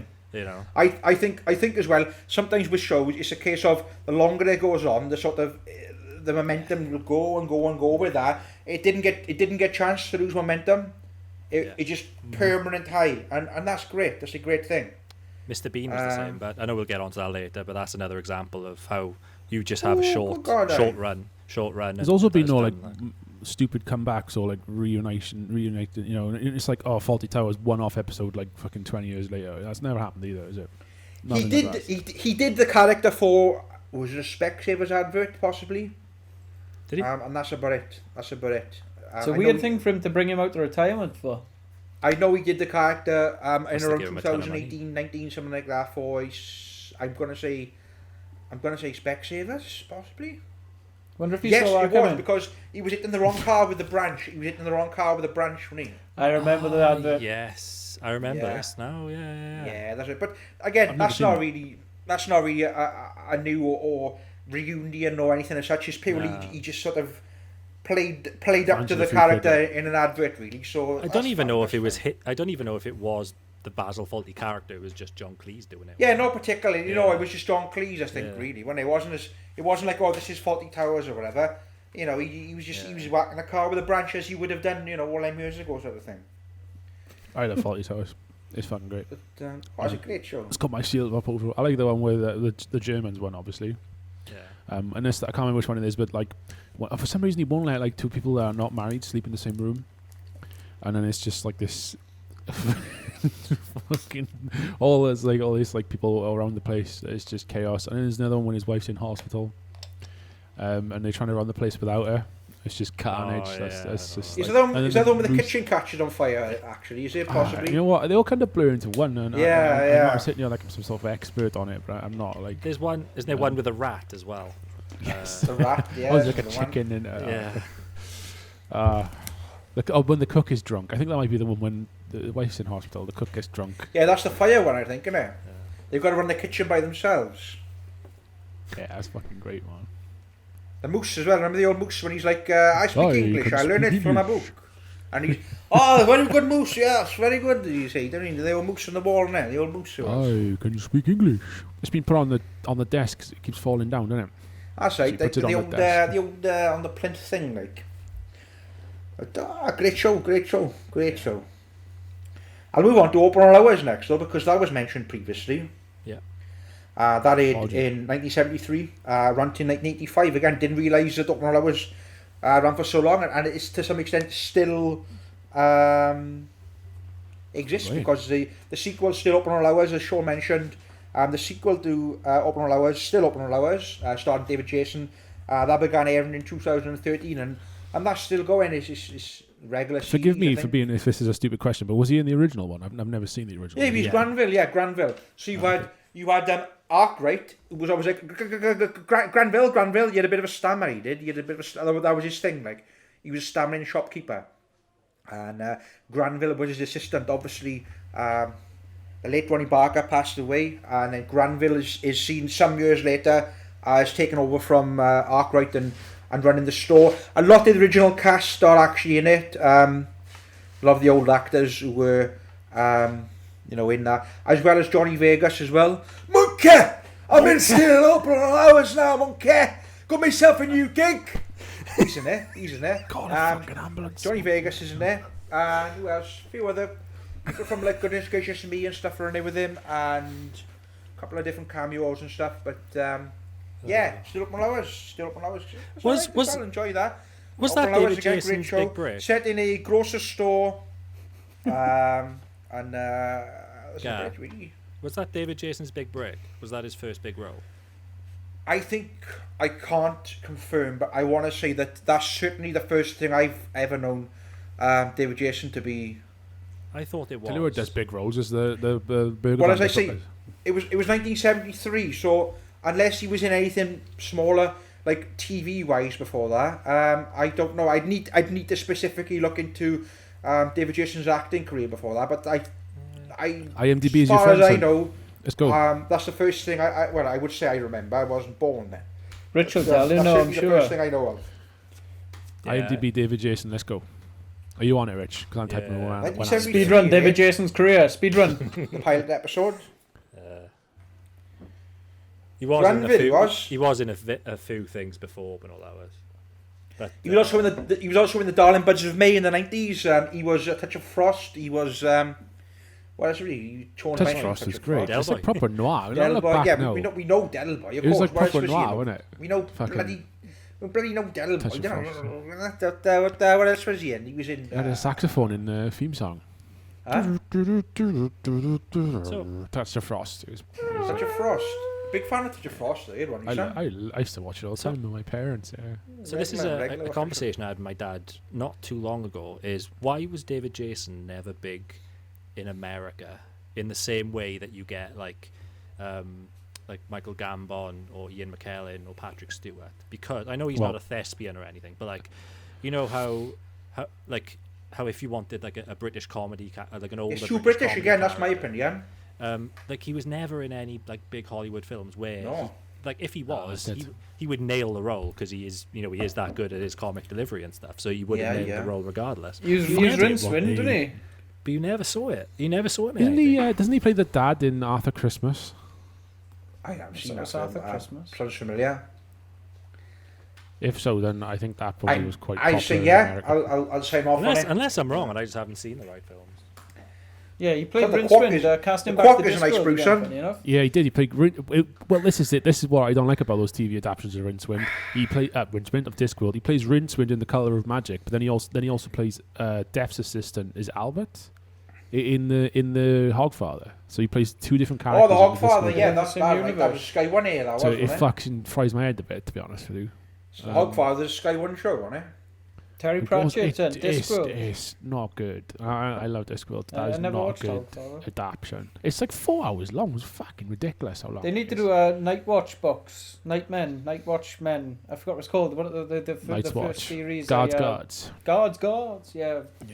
Discworld I read. Captain Carrot. Cracking Captain series of Carrot, books. yeah. Fucking good, man. Discogs. I need to start. I meant to start rereading Discworld from the beginning, and I If haven't. you're about 'Cause 15, I can't it'll find be my Colour of fantastic. Magic. It's I fucking think great. it'll be I'm going to move on to probably one of my favourite shows of all time, with permission. What's that? I know what's coming. I know what's coming. But The gentleman before me, the Right Honourable Richard Myrick, possibly knows the show I'm talking about. This show would be, as seen behind me, Some Mothers Do Have 'Em. No H, have 'em. Some Mothers Do Have 'Em. Starring the absolute legendary, iconic Michael Crawford as Frank Spencer and his long-suffering wife, Betty Spencer. Some Mothers Do Have 'Em. British sitcom, wrote by Raymond Allen, starring Michael Crawford and Michelle Dautrice. First broadcast from 1973 until 1975. 2 seasons, a Christmas special in 1974, 1975, and then after some gap, the third season. Now, the third series actually was often sort of seen as a little bit different. Frank spoke a little bit differently in it. He had a different tone of voice, and Michael has gone on record as saying that he played the character a little bit differently in the third series. But yeah, the third series was in 1978, so there's a little bit of time, and as Frank came back, he was quite different. But Some Mothers Do Have 'Em. I enjoy every single one. Extremely iconic. There's been 2 moments in my life where I have dressed up as Frank Spencer. One of them more recently was the scam short that myself and the Right Honourable Gentleman Richard Myrick filmed again in the summer. You can catch that on our YouTube channel. Fantastic show. Performed all his own stunts. As you can see behind me, he's hanging onto the back of a double-decker bus on roller skates, might I add. Everything he done himself. Hanging off a Morris Minor on the edge of a cliff. Climbing through a monkey sanctuary. What else has he done? Everything. You name it. He's done it. All his own stunts.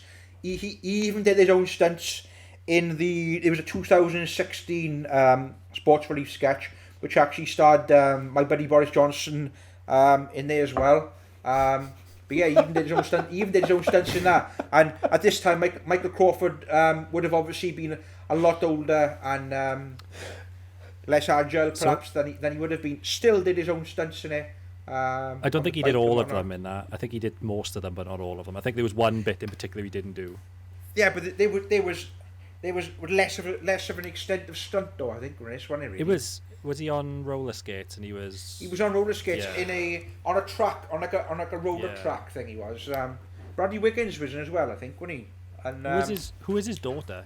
Because his daughter was in it, wasn't it? Yeah. He had an older daughter, like a late 20s, early 30s sort of daughter that he had in it. Obviously, Jessica had grown up by then. Obviously, not the same baby that would have been in Some Mothers Do Have 'Em. I think the baby they used in that was actually one of the crews or director or writer or something to do with. I was going to say he was like something really famous. Was someone in the crew's child, long story short, that they used for Jessica Spencer's role in it. But the 70s. That baby grew up to be Hitler. The 70s spawned a lot of bad Frank Spencer impressions. Now, I'm not saying I'm great at portraying Frank Spencer, but Frank Spencer is so much more than just Betty, because that's pretty much all people done, but you've really got to get into the character. And like, I'm not going to do it now because I won't do it justice. But as I say, there is a YouTube video of me where I really get into the mindset and personality of Spencer, which you can watch. I mean, I imagine we could put a link up somewhere if need be, but there is a sketch up on our YouTube channel where I fully get into the Spencer role. But I say Spencer often was sort of seen as an easy target for impressionists and stuff. You know, they just put a little berry on, and they go, oh, Betty, and he was some terrible Frank Spencer impressions. But he never even said, "Ooh, Betty." That's the thing. Frank Spencer's catchphrase is apparently "Ooh, Betty." Never once said "Ooh, Betty" in the entire run of the show. Never, ever once said it. Was he like your Andy Kaufman to your Jim Carrey, was he, sir? Explain what you mean by that. Well, Jim Carrey liked Andy Kaufman, so he done basically Andy Kaufman, and it's an impression. Yeah, pretty much. Yeah, Jim Carrey's right. Jim Carrey's annoying self. You know, with Jim Carrey being comedy, Jim Carrey is an impersonation of a fella called Andy Kaufman, who was back in the day. You know, he was I think he was a genuine bit of a dick though, like Andy Kaufman, and Jim Carrey just took the extremities of his behaviour. So the mannerisms and the character and the persona. I got you. Yeah, I got you. Yeah, trying to think of a topical musical. That's what I mean. To do a Frank Spencer impression. To do a Frank Spencer impression is so much more than who Betty is. So much. So I came across a cracking Frank Spencer impression when I was about. I wanted you to tell the story. Yeah, this is what I was leading to. Thank you very much. Here we go. When I was about 10 or 11 years old in Tenerife, we were eating food in just a normal restaurant, and the waiter was serving us. A bit of an eccentric character, and on the telly they had Some Others Do Have 'Em was playing, and he came over to give us our food, and he saw what was on the telly, and then he just started speaking like Frank Spencer. He's like, "Oh, I'm on the telly," and stuff like that. And when he came back afterwards, he had the beret on and everything. But like, he didn't look like Michael Crawford, but he had a similar sort of face shape, and like his hair was kind of similar and stuff like that. So it was very, very similar. And there was a guy came in, like you have in like Tenerife in Spain. You have like people. That's what I come in. Selling sunglasses. They the sort of selling, and he kicked him out in the character of Frank Spencer out of this restaurant. That's amazing. Get out! That's amazing. Basically, that's what. That's amazing. And that's amazing. That was fantastic. That memory stuck with me. That's one of the best bits of that. He should be like, he'd be like, harassing me. You get that kind of business. Like, get out. Yeah, brilliant. Sean, this quack is a good brew, as I said. No, Jess. The Glag is a fantastic beer. Lovely. That's a bit brewing for you, isn't it? Like the old lighter. Is it the dark one you got there? Yeah. Oh, it's amber ale. I might be confusing my brews. I can only apologise. Quack is lovely. He runs a bar in Deep Space Nine. Quack, doesn't he? Quack. He's a Ferengi. Yeah, I had that in Belgium. I had it in like a proper glass and everything. It gives you the Quack is cracking brew. It's good. It's cracking. The Belgian ale is out of this world. If anyone wants to send me some Belgian ale, please go ahead. It's great. That is awesome. So, nice plug. What I'm going to move on to next, because I'm going to fly forward with this now. I'll drop my headset. For the benefit of the tape, is again sticking within the genre and also sticking on with the levels of touchy humour is Benny Hill. The Benny Hill Show, British comedy television, obviously starring Benny Hill, that did in various forms between 1955 as recent as 1989. In the 70s, it was one of the most watched programmes in the UK. Millions of views, and the Benny Hill theme, actually, that was voted the nation's favourite theme tune in a recent poll. And it was basically a sketch show, slapstick humour, always a double entendre, wordplay again, referencing the sort of Two Ronnies kind of stuff again, that kind of thing. But as I say, some of his sketches would probably seen as offensive now. Characters such as Mr. Chow Mein, the Chinese man, or Fanny Claddock, again a Chinese lady, any sort of use and objectifying of women on the show. He'd often sort of like give a little smack to the ladies' behinds, things like that. It's obviously not acceptable in today's sort of humour. So it kind of got buried with the time, really. He was cancelled in the sort of can't tweet 80s, anymore. I think, and The centre of left has spoken. yeah, you probably wouldn't see. I imagine you wouldn't see Benny Hill on stuff either as well now, due to the fact it wasn't so much the blackface sort of thing, but it was a lot of like Chinese humour, as I said, and always sort of like scantily clad ladies chasing after him and things like that, and always like sexualising the old ladies and things. So yeah, I can't imagine you really see that.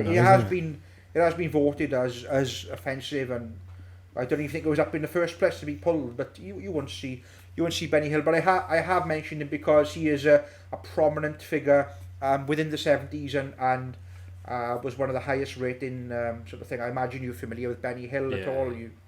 Yeah, he did the old Ernie the Milkman sketch as well, that song, and I know the theme tune. Would I know any sketches?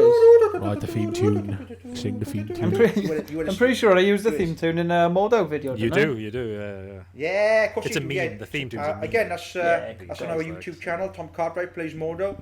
It's a meme tune. And plugging all the YouTubes.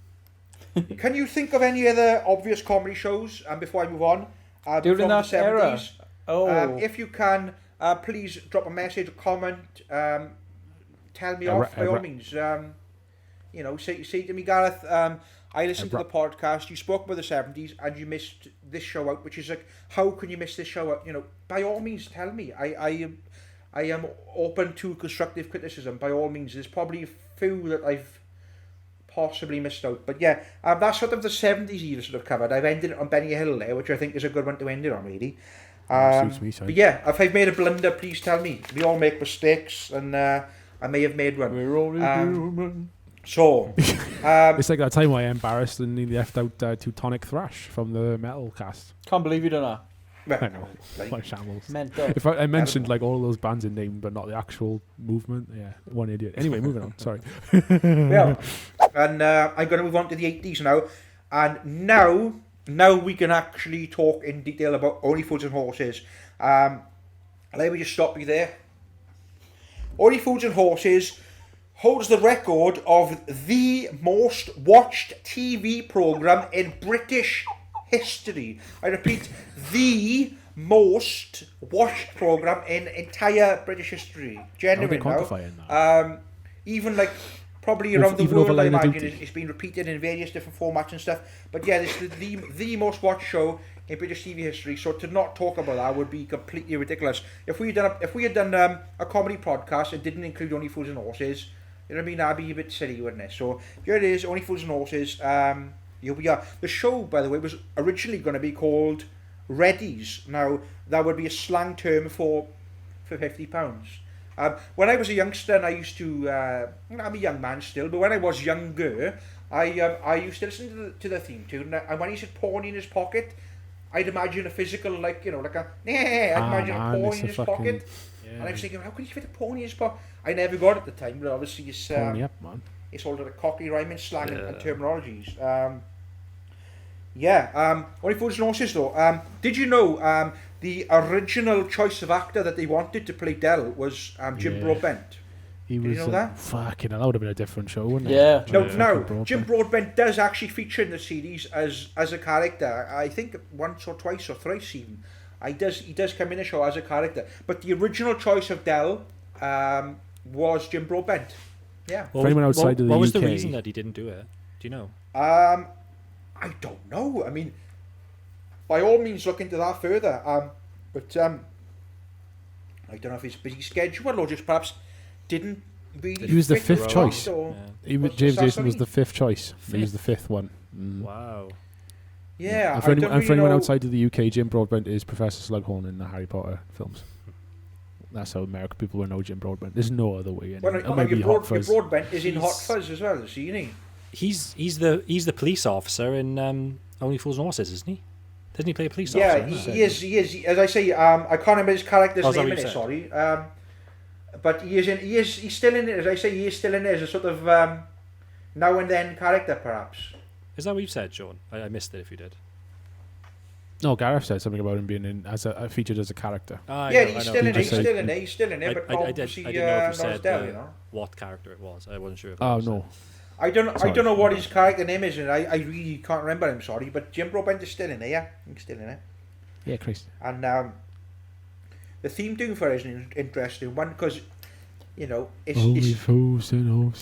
the most Chaz and Dave sounding song that isn't actually a Chaz and Dave song.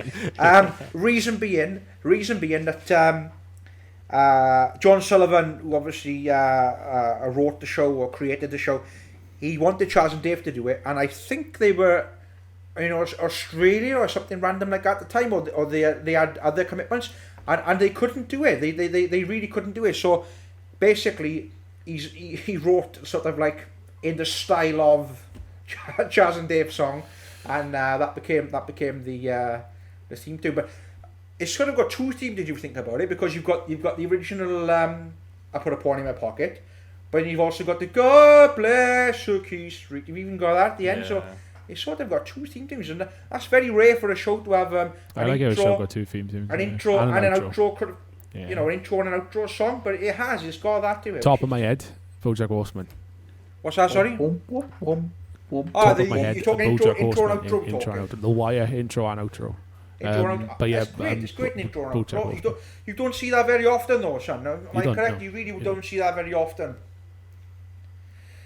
But he had it, the same song. Don't that's it. Basically, it's a sort of Chaz and Dave song, which isn't a Chaz and Dave song. A lot of people, I think, thought it was Rodney singing it even at one point as well. It almost reminds me of that really lackluster Christmas song about the cavalry. What's that? What song was like, you don't call the cavalry. Send the cavalry. That's the bad joke. Yeah, Jonah Louis. He also sings You'll always find me in the kitchen at parties. He sings that as well, doesn't he? Sean knows his music at that. Of course he does. He knows his only fool in Nigel. His own making plans for Nigel. He knows all that stuff. And, XTC. Has he got a future in British Steel, son? We'll do another music one at some point. It's a complicated game, son. Yeah, Only Fools. What are you guys' thoughts on Only Fools? I've said my... Here we are. I'm going to go out there and say I don't like it. Other than a few episodes, I really don't find it funny.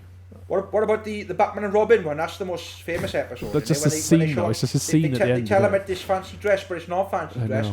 And they turn up as Batman and Robin, don't they? There is some very clever. There's some very clever script writing in Only Fools and Horses, I think. Like the chandelier one is pretty good. That chandelier cost like about 10 grand, and they had, or 6 grand even. I remember reading that the other day, and they had one take to do that, and it was like, do not laugh, not like back this up. Basically, pardon my French. You've got one take to do this. It's got to be absolutely perfect. Yeah. And they said, I think they said to like Nicholas Lyndhurst or whatever, Nicholas Lyndhurst, if you mess this up, like we'll fire you, kind of thing. Like you've got to get this just right, because we haven't got the budget to be getting all these chandeliers and stuff like. And that's a common. If you watch that back, you can see them all holding in their laughter when it happens. Oh yeah. You can see. That's the thing. It's like, do not laugh. It's like, please do not laugh. We got one take of this. Yeah. But then the very, I didn't laugh. I thought that the very simple one was the be cool trig, and then he falls over. Oh, through the bar. Right. Yeah. That's just incredibly simple. It's so simple, but it's really. I think that's probably the most. I would say that's probably the most iconic scene from it. Yeah, the bar leans at the thing. It's the same with play it cool, you know. What do you have? The brush with like 3 handles.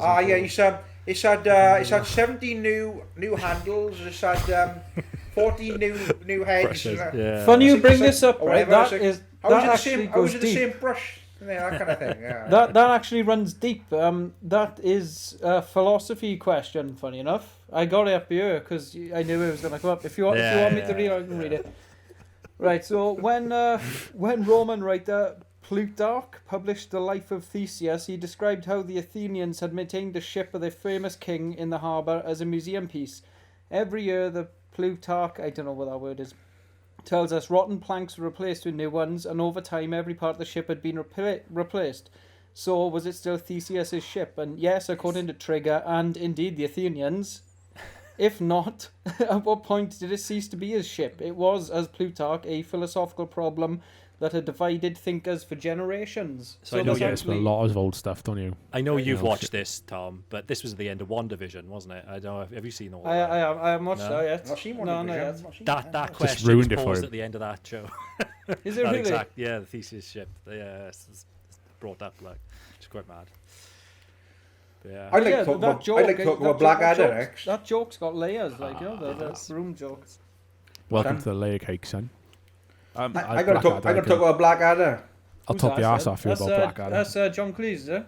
Blackadder is who would later come up as one of Richard's idols is Rowan Nicely Atkinson and Sir Tony Robinson. And this is where you can talk about Stephen Fry. Talk about Stephen Fry as much as you like, but yeah, anything you want about him. Now it's time to about Stephen Fry. Hello, Shirley. He's like, talk about him now. Now we can bring him in.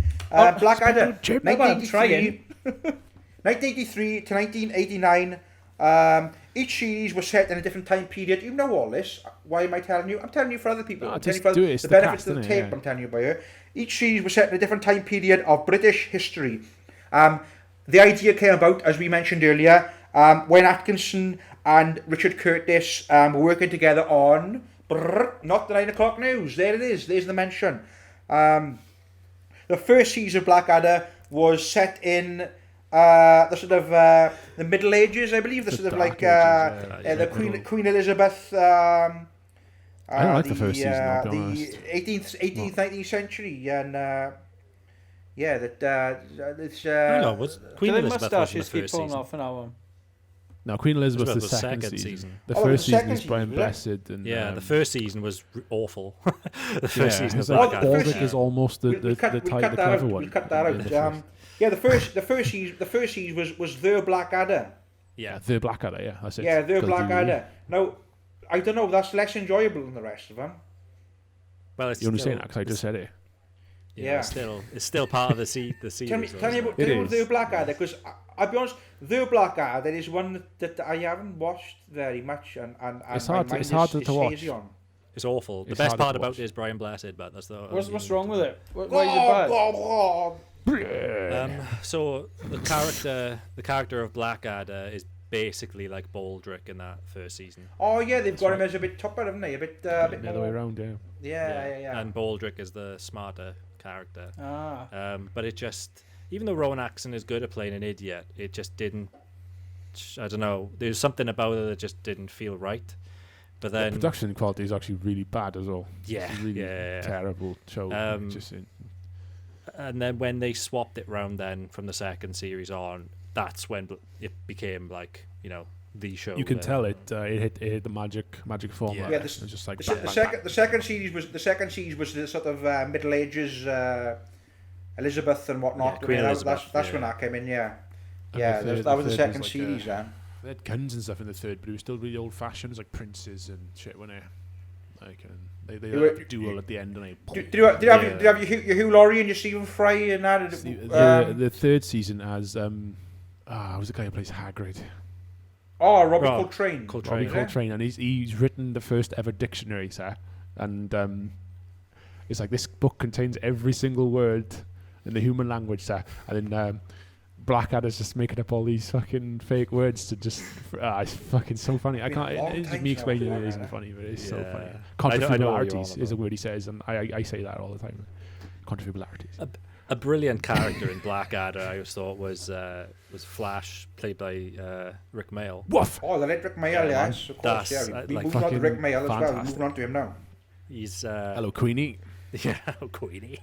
Captain Darling, what about old Darling? Thank you, Darling. I always enjoyed the sort of Darling play on words as well. I very much enjoyed that. Yeah, Christ. Yeah, Blackadder, and the thing about Blackadder now, like nowadays, and I'm pretty sure all of us did this in school in our history lessons, was we studied the finale of Blackadder.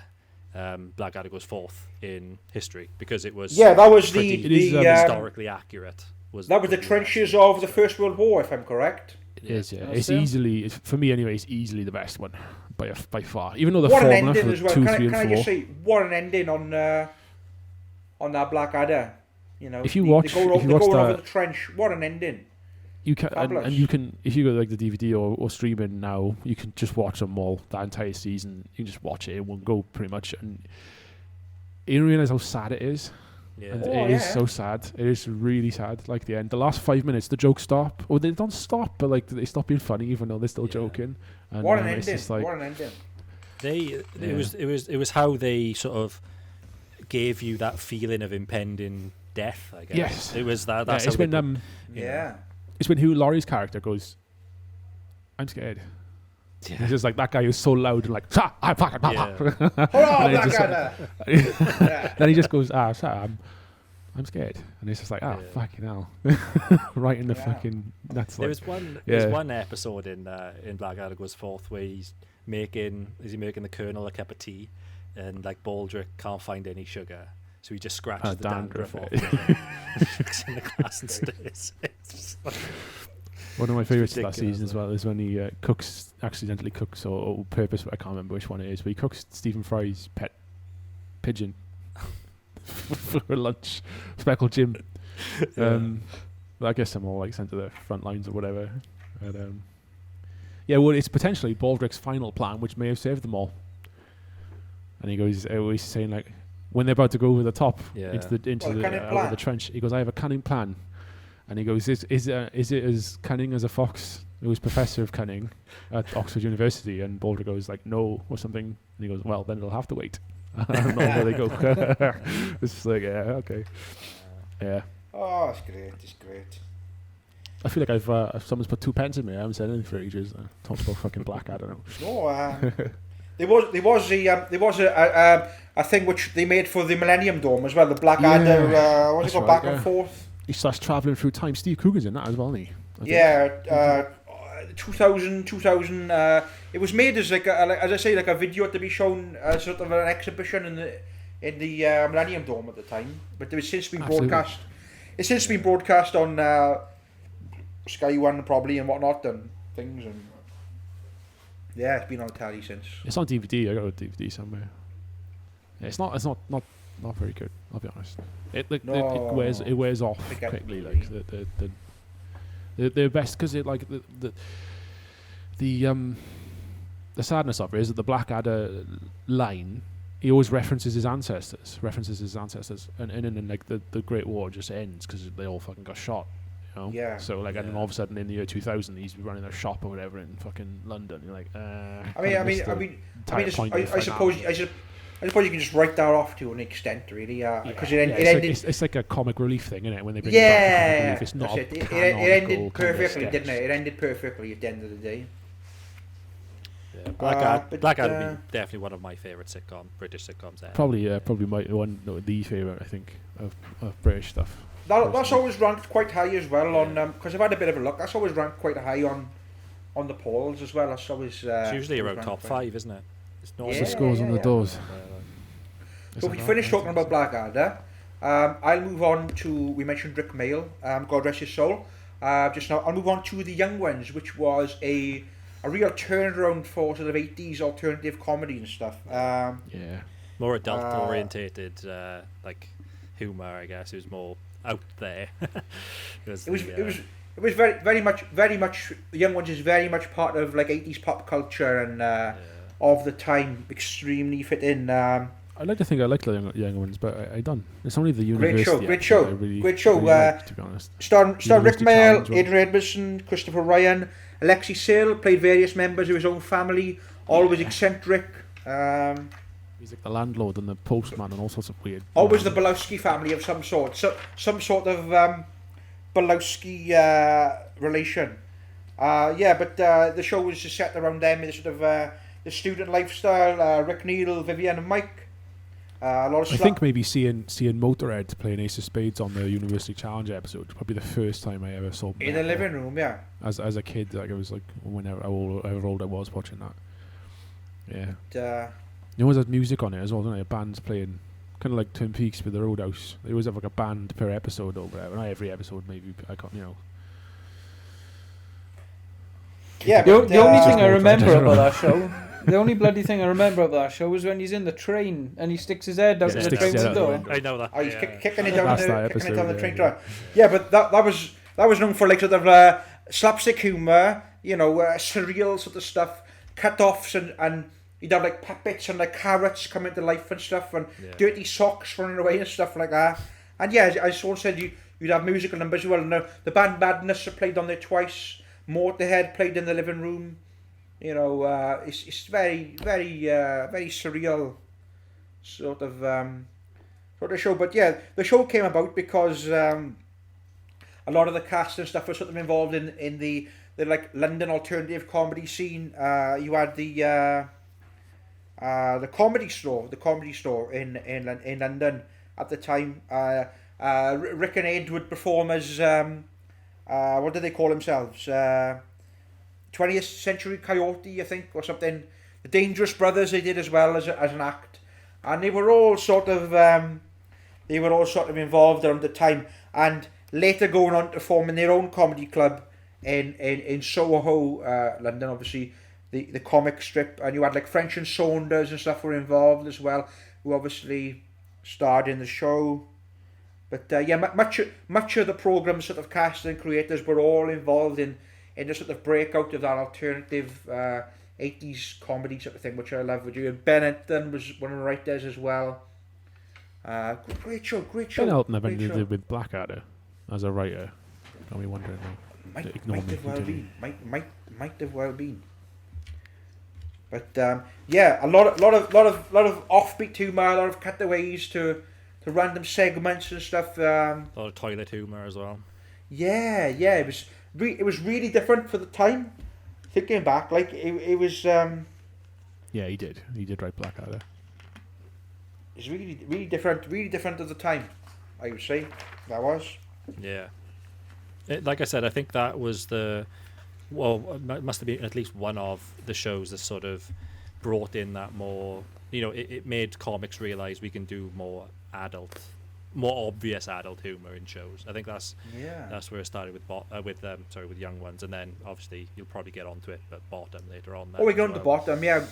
Just in a little moment. Yeah, but I enjoyed the Young Ones. I found it quite funny. I discovered the Young Ones after Bottom though. For me, I had it backwards. I knew about Bottom before the Young Ones. I was brought up with the Young Ones because the parents always had the Young Ones on VHS and whatnot. Yeah. Showing your age, you know, guys. Showing your age, you know. Always had it on VHS and whatnot. Great show and extremely influential. Rick Mayall, he's very good, and obviously Ed Edmondson as well. And yeah, they all went on to. I'll mention shortly. They all went on to work with each other in various other things as well and whatnot, and they all became household names, really, I suppose, didn't they? Yeah, it is. But for the benefit of Gene Jenkins, I've got a Wheelie St. Pet down as one of my things to talk about. I've got a Wheelie St. Pet. It's in there. It's in there. British comedy. So it's in there. Yeah. Whilst we're on the 80s, whilst we're on the 80s, I've got a Wheelie St. Pet. Again, British comedy set around a bunch of construction workers, half of who are from Newcastle upon Tyne. Searching for employment. They get work in Western Germany in Dusseldorf on a building site. Yeah. Dusseldorf. In the original series, anyway. Yeah. Well, yeah, that's the very original series. When did it? When did it start? I don't know. Oh, they did two seasons in the 80s, and then it came back in like the early 2000s. Yeah, it came back in 2002. It came back in 2002. Bill Nye was in there as well when it came back. Yeah, it came back in 2002. Bill Nye, he was sort of like the boss they were taking down the bridge for. Yeah. But not the science guy, I imagine. No, not the science one. First series was Dusseldorf. Second series was Spain, where there was a villa for a dodgy associate of that's right, of Dennis's. And what happened within the second series though was Gary Houghton had actually died, who played Wayne.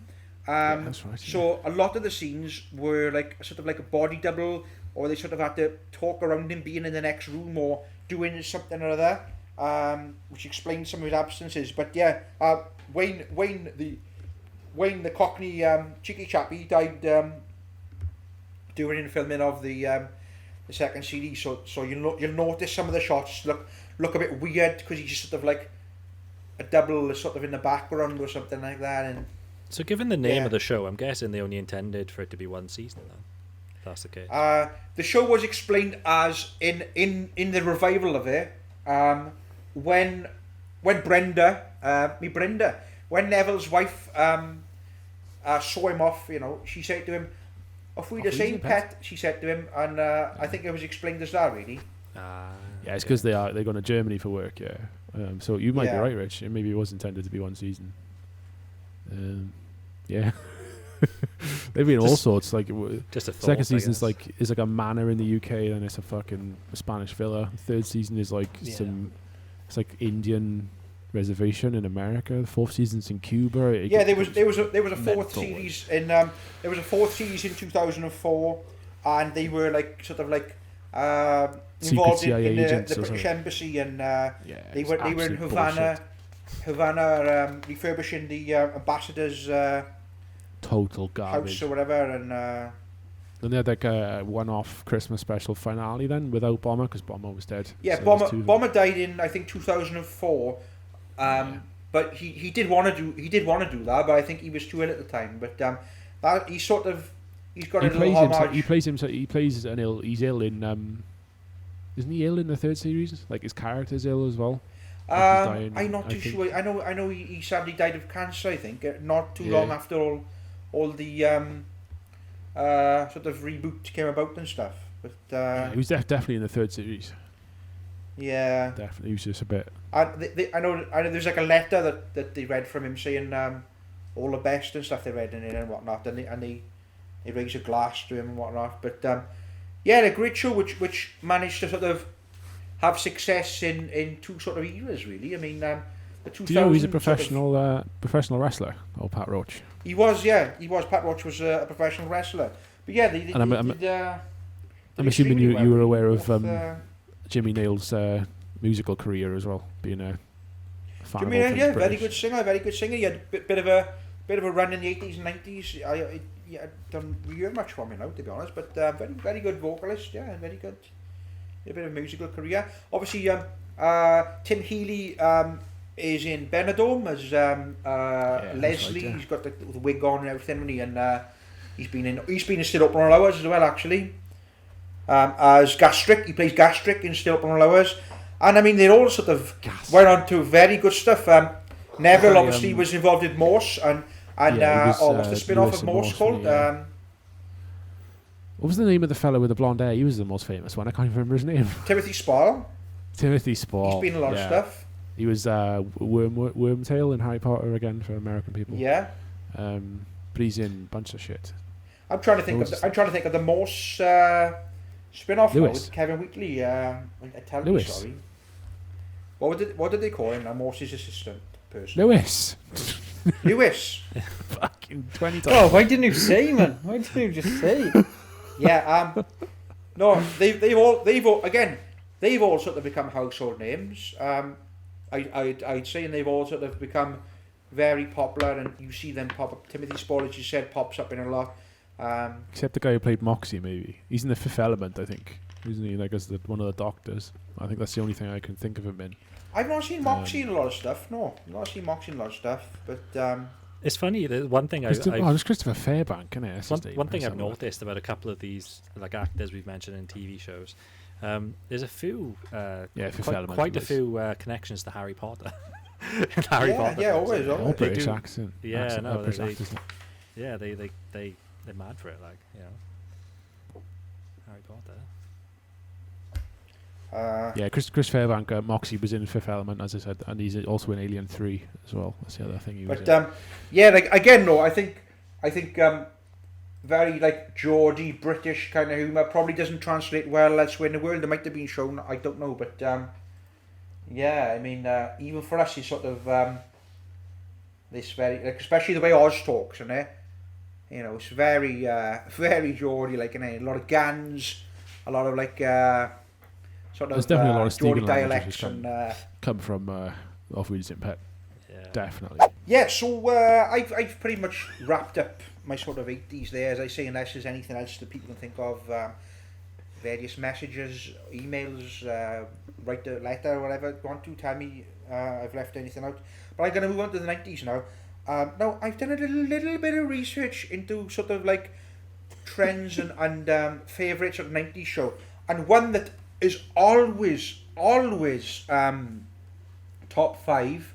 I mean, some would argue technically not necessarily a British comedy show, but would be Father Ted, because it's a British show. It's still a British show in a sense. It's broadcast for... Graham Lynham bloody wrote it, didn't he? You're opening up old wounds there, Gar. It was broadcast for Channel 4.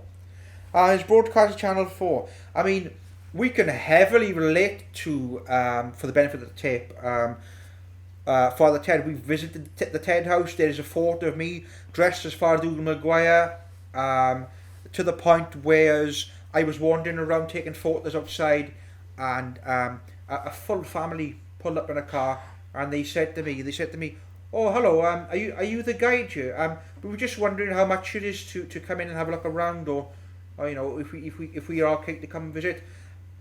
Lovely family. And I said to them, I'm terribly sorry, I don't actually work here. And you could immediately see the drop on their faces, and they're like, this guy is insane. Yeah, like, I thought you were absolutely fucking mental. It went from being happy and friendly to, come on, girl, you know, this guy is nuts, like. So, they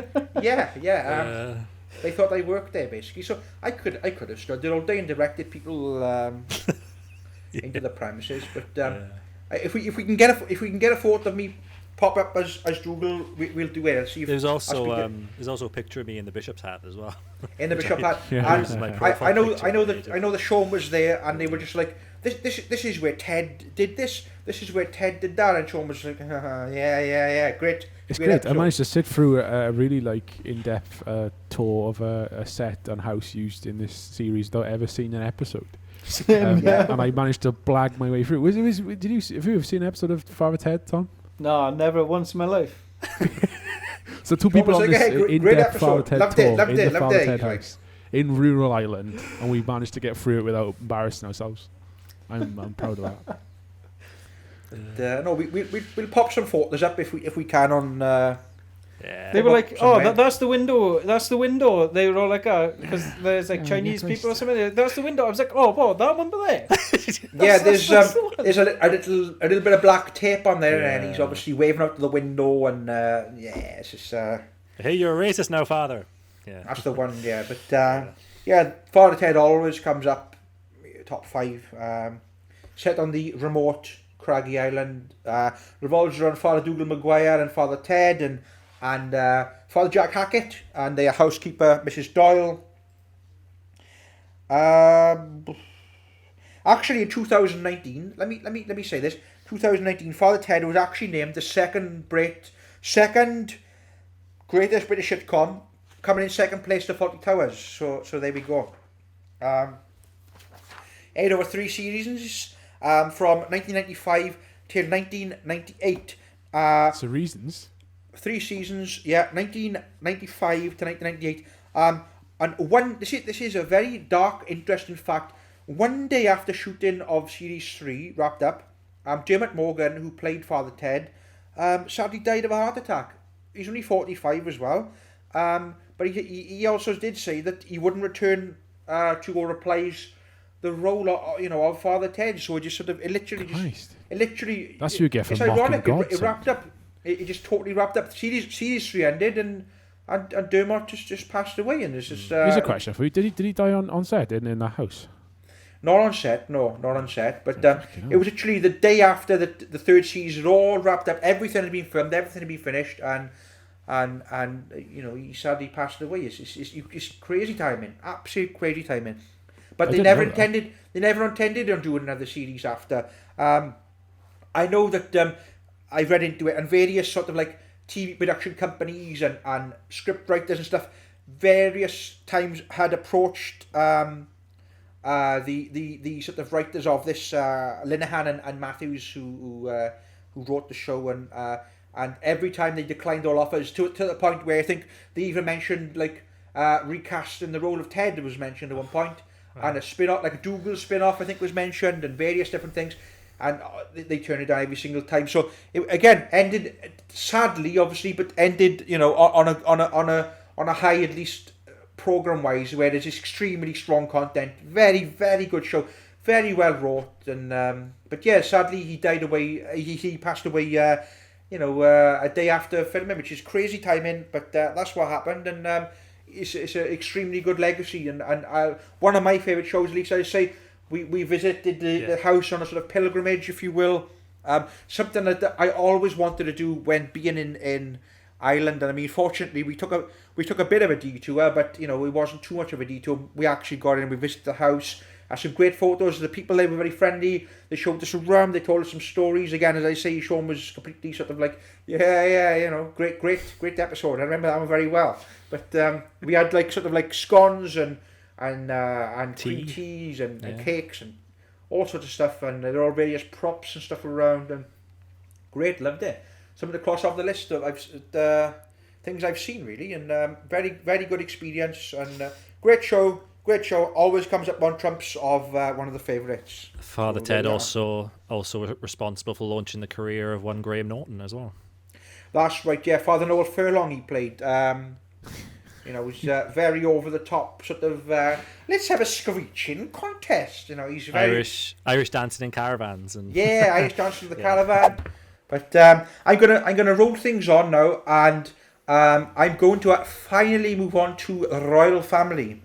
The Royle Family, 3 series again, from 1988 to 2000, with various Christmas specials and whatnot. Was there right only up 3 until seasons in that 2012, time? actually.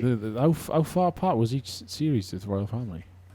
Well, the last special, I believe, was 2012. Obviously, because Caroline Ahern died. Yeah. I know they were I never plans. knew it was as early as 88. I really didn't know that. I've learned something. 1998. They were plans. Oh, 1998. 98, Sorry. 98.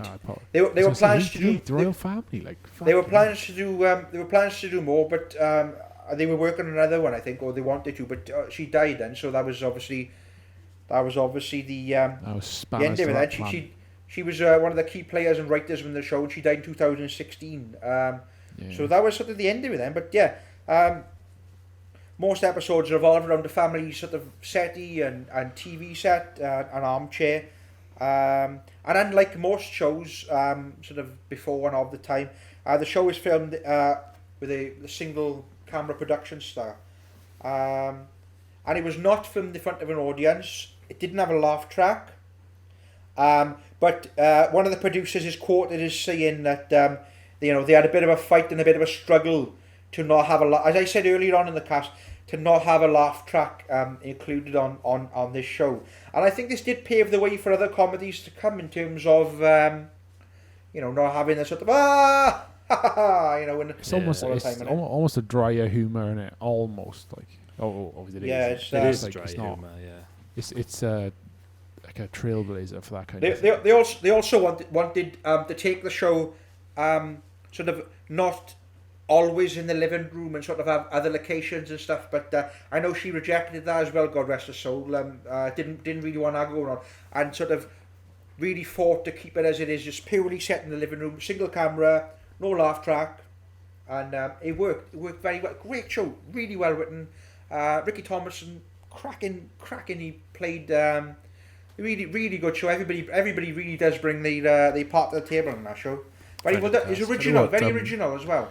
And then they say that obviously heavily influenced the sort of like the goggle box type thing we have now, which is basically just a reality show. What owes pretty much its entire existence to that is, have you seen Him and Her? I think it was on BBC 3. Fucking crickets.com. It's a BBC 3 comedy where it's set entirely in the same flat, essentially. Him and Her was I can't remember his name now, but he was in the Job Lot. He was what's his name now? And And there's two sort of like guys in in her that they're in a lot of different things. And one of the guys who's in like him and her as like a background character, as always like a side recurring character, is a Lannister soldier that gets killed by the Hound, and the Hound is like, "You're shit at dying." It's that guy. I've never seen him and her. I'm aware of it though. And the guy with the greasy like postman guy in Afterlife is one of the recurring characters in it. Oh yeah. The guy who often works with Ricky Gervais. The sort of he's in there's a cat there. The guy who's always in. I've disappeared. The guy who's always works with Ricky Gervais and things. Yeah. It's not Sean. No. Just saying, it's all he's on 8 out of 10 Cats as well. Is it him? Yeah, he's got the greasy hair kind of look and the glasses. He's really and funny. He is. Great deadpan humour. Is he in the Detectors, Tom, or is he just someone that looks like him? I think it's just someone that looks like him. I can't remember his name. I was going to say Sean Williams. That's Barry from EastEnders. That's Barry from EastEnders, yeah. Do you think of that guy who showed up on like Shooting Stars and stuff, Tom? You think of that dude with the big glasses? He was meant. Oh, you were thinking of. He's Epithemu. He is. Epithemu, or whatever you think. With his carrier bag, they're great. They are. Moving back onto the Royle family. I'm just going to move this beautiful cat out of the way. Moving on to the Royle family, though. There was a huge glitch within the Royle family. A sort of a Christmas cock up, if you will, where one of the scene went wrong. And when the film went back to be edited or whatever, they realised that the camera had gone wrong and cut off everybody's heads. And it had they had to reshoot it. Wrong like that? They had to reshoot the entire Christmas scene, which cost about £100,000 to reshoot, and it actually apparently was one of the worst blunders in TV history. And that was due in the 2009 Christmas special. Basically, none of the scenes were usable, and they had to completely go back, all the cast, and reshoot the entire sort of scene of that special. As someone lost their job over that.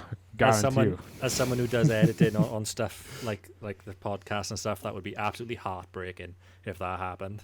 Like I can. If they redo this entire cast, it would cost us $100,000, wouldn't it? Yeah, exactly. Yeah. But it's, $100,000 worth. Absolutely heartbreaking. I bet the guy was like.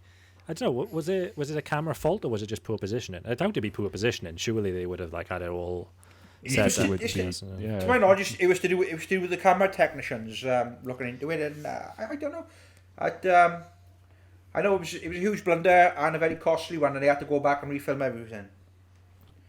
But, that's the Royle family, Mr. Jim Royle and Mr. Ricky Tomlinson, lovely gentleman, and everybody else. You had your Ralph Little as well, of course. You had your Craig Cash. You had them all. Fond memories growing up. Some fond memories growing up watching them, I will say. I obviously, for the benefit of the tip, Tom is often referred to as Tom Tit.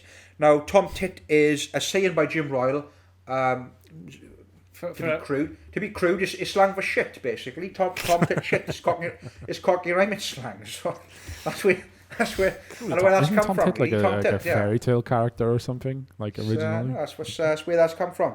But that's what I'd say. The Royle family, great show, very influential to the sort of shows that would follow without the laughter track and within that sort of one camera setting and whatnot. That's my Royle family. Unless there's anything else you want to add? Well, just to add, if anyone missed it, we did put out a sketch with Ricky Tomlinson to promote this episode of the podcast. Oh, Jim Royle, we certainly did. You can check it on our YouTube channel if you haven't seen it. Seems a very nice guy, like he does. Absolutely lovely. I just want to say what a lovely, lovely man. It's such a heartfelt message as well. Lovely, lovely little thing he did for us. Lovely, very nice. Check that out though, as Richard just said, on our YouTube channel. Check it out. So I'm now going to move on to the cast sort of climax, and we're going to talk about Mr. Bean, and I'm going to let Richard take the mic for a lot of this as well. Yeah. Mr. Bean, by the way, turned 30-year-old in January 2021. 30-year-old in January 2021, and there was a lovely documentary on it recently, which I watched. The pilot aired on New Year's Day of 1990, and it turned 30 years old this year. So we're going to talk about Mr. Bean. I can tell you a little bit about the origins of. Rowan Atkinson and Richard Curtis basically met in 1975 at Oxford Uni. Howell Goodall, who wrote the theme tune and the music for the show, also met there. You can compile all the show's music and whatnot. The three worked together as a writing team and created a live sketch show for theatre. Some of these sketches made up the first three Mr. Bean sketches. So Richard Curtis sort of writes the outline of it, and then Rowan will come in and add his little bits and pieces to it. Richard Curtis was also the writer of Blackadder. I'm just going to throw that in. That's right, yeah. And the series ran between 1990 and 1995, and there were only actually 14 episodes made, and Richard's probably aware of that. Yeah. Again, it seems so much more. It literally seems... Years? Huh?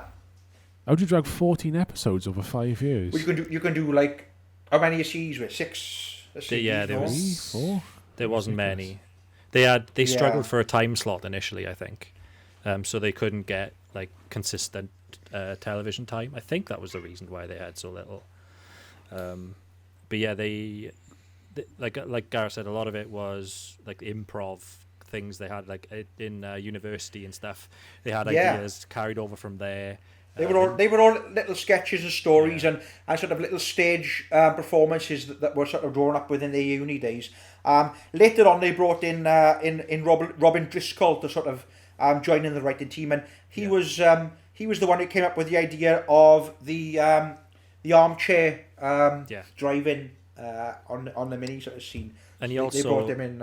He also appeared on screen a fair bit as well. Yeah, he was the sort of like, foil, I guess. It was like not the foil, but an extra sort of carry the story sort of person, like, you know. Was it the guy who driving the 3-wheeled car? No, I was just going to say about that now. The stunts were all done real, and there was actually a man inside the car. I mean, Richard may have watched the documentary and they explain about this. There was a man inside the car with a sort of a screen, the sort of. That's how that was done. That was for the armchair on top of the Mini, wasn't it? Yeah, the armchair on top of the Mini. Speaking about, yeah. The driver of the blue 3-wheeler was never revealed. That was. No. That was just a running gag, wasn't it? That was just a running gag. Yeah, just a running gag. Yeah, Rowan Atkinson starred throughout the entire series. The only reoccurring character was that of his girlfriend, who I believe was called Irma, if I'm correct. Yeah. And her last appearance was in the Christmas episode with the turkey on the head, and and Richard Curtis actually came up with that idea. Again, as he spoke of recently in our show, we'll be talking about. Whilst he was having his Christmas dinner, he sort of came up with that idea, so that came about really. And Mr. Bean is apparently one of the most recognisable faces in the world, and it's been played in almost every country, and it's because it's so easy to just, you know. Well, there's very little translation. You don't need. Yeah, this is almost nothing. So it can be played anywhere, and instantly recognisable face. I think I'm sure Rowan Atkinson said that was the initial goal, was to have this sort of mute character that, you know, you didn't need words to get comedy across. It was just all of his own actions. A lot of it sort of slapstick and stuff like that. Like a mime mob. In a sense, it's somewhat genius because it's like incredibly universal. You could play that anywhere, and most people would, you know, find some humour within it. It can just That's the beauty of it, I think. There was some good guest stars in there. You know, you had what's his name from One Foot in the Grave, Richard Wilson. Richard Wilson was the dentist. That's right. Yeah, the dentist. You had Angus Deaton was in a couple as well. He was friend. Angus Deaton actually was when Rowan Atkinson did a stage show, where it was kind of like the precursor to what you described earlier, where they were testing like things out. It was like How to Date 101 and stuff like that. And Angus Deaton would actually be the narrator, on stage narrator, and Rowan Atkinson would just be acting out all these things. So they were friends for a while before that. That was before he publicly disgraced himself. Yeah, Angus Deaton. What happened there? Dirty Deaton. I'll Google the exact facts because it's a long fucking time ago. Yeah. But yeah, crack on, I'll chip back in. I was thinking I hadn't heard that name for a long time. While Sean is doing that, to keep the flow moving, the last Bean episode aired in October of '95. Goodnight, Mr. Bean, obviously. But then the first Bean film came out, simply titled Bean. Came out in 1996. Not that I know of. Came out in 1996. The turkey joke resurfaced. Interesting little fact though, that the turkey sort of thing appeared in Friends, and I think there were some discrepancies over like saying that Bean had copied Friends, even though it was Bean that came up with the idea. Yeah. And that was referenced as well in that documentary I watched recently. Yeah, because it was. I was sorry to jump in. It was originally in the Bean film. So what we see in the Bean film now is he stuffs the turkey into the microwave and it just explodes. Right, yeah. He slams it in. The initial idea was to reuse the turkey gag from the series and put it on his head. Yeah. But when they were showing it to like studio execs and all that, they were like why? Yeah, the Friends thing came about by then. Yeah. Yeah. And that's the thing. The Friends thing that came about. And they were like, no, Friends ripped us off. That's the thing. So in the end, I know there's a bit of a bit of confusion over that whole turkey scenario. Yeah, in the end they canned it because they didn't want to have that sort of comparison, I guess. I loved the Bean movie. Like I remember going. The first one's alright. I remember going to the cinema with my mother to see it when it came out, and she said that she hadn't heard me laugh so much in all my life. That like to the point where I was laughing so much that people were looking at me because I was laughing so much. I like. Sounds like you got too many cans of pops in, to be honest. Growing up, but I love Mr. Bean. Like to this day, if I could meet Rowan Atkinson, that would just make my life. Like that's brilliant. Like he's just a really influential character. But Rowan Atkinson. Give her another year, and we'll have him doing a cast video. One thing I quickly wanted to say though was Mr. Bean actually wasn't a very nice man though, if you think about it. He was horrible. He was very sort of weirdo. Very putting himself first, very self-centered. He's stab you in the back type of person. He wasn't a very nice man. Yet we somewhat sympathised with him in the sort of New Year's episode when they sort of all like leave him be, like, don't they? They turn the clock back and whatnot. And leave him for dead. Well, son. But he wasn't a very nice man. I'll be honest with you, Mr. Bean wasn't a very nice man at all.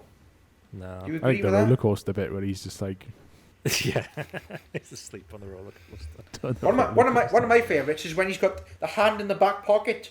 Yeah. And he follows the man to the cubicle and he passes him the toilet bowl and the man is like, thank you. For a brief second the man is like, thank you. Yeah. That's genius. I like it when he goes to the beach and he like comes out of his trousers and he's like, he fucks it all up. It's hilarious. That sketch with the trousers and he goes to all that effort and it's really good how he takes off, puts his trunks over his trousers, then takes everything off underneath it, just for the punchline to be revealed that the guy that's on the beach that he's hiding everything from is blind. You just think that's just such a good punch. That's a very weird location as well, isn't it? It's like a beach with like huge steps really down high steps. I've wondered where that is, actually. I did look into it once. I did. Miserable British seaside town. Yeah, it's a very strange looking little beach that, isn't it?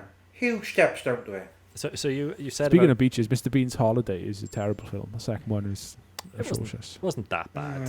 It's alright, isn't it? It's alright. It wasn't that bad. It was nowhere near as good as the first. But, no. They went more for a film.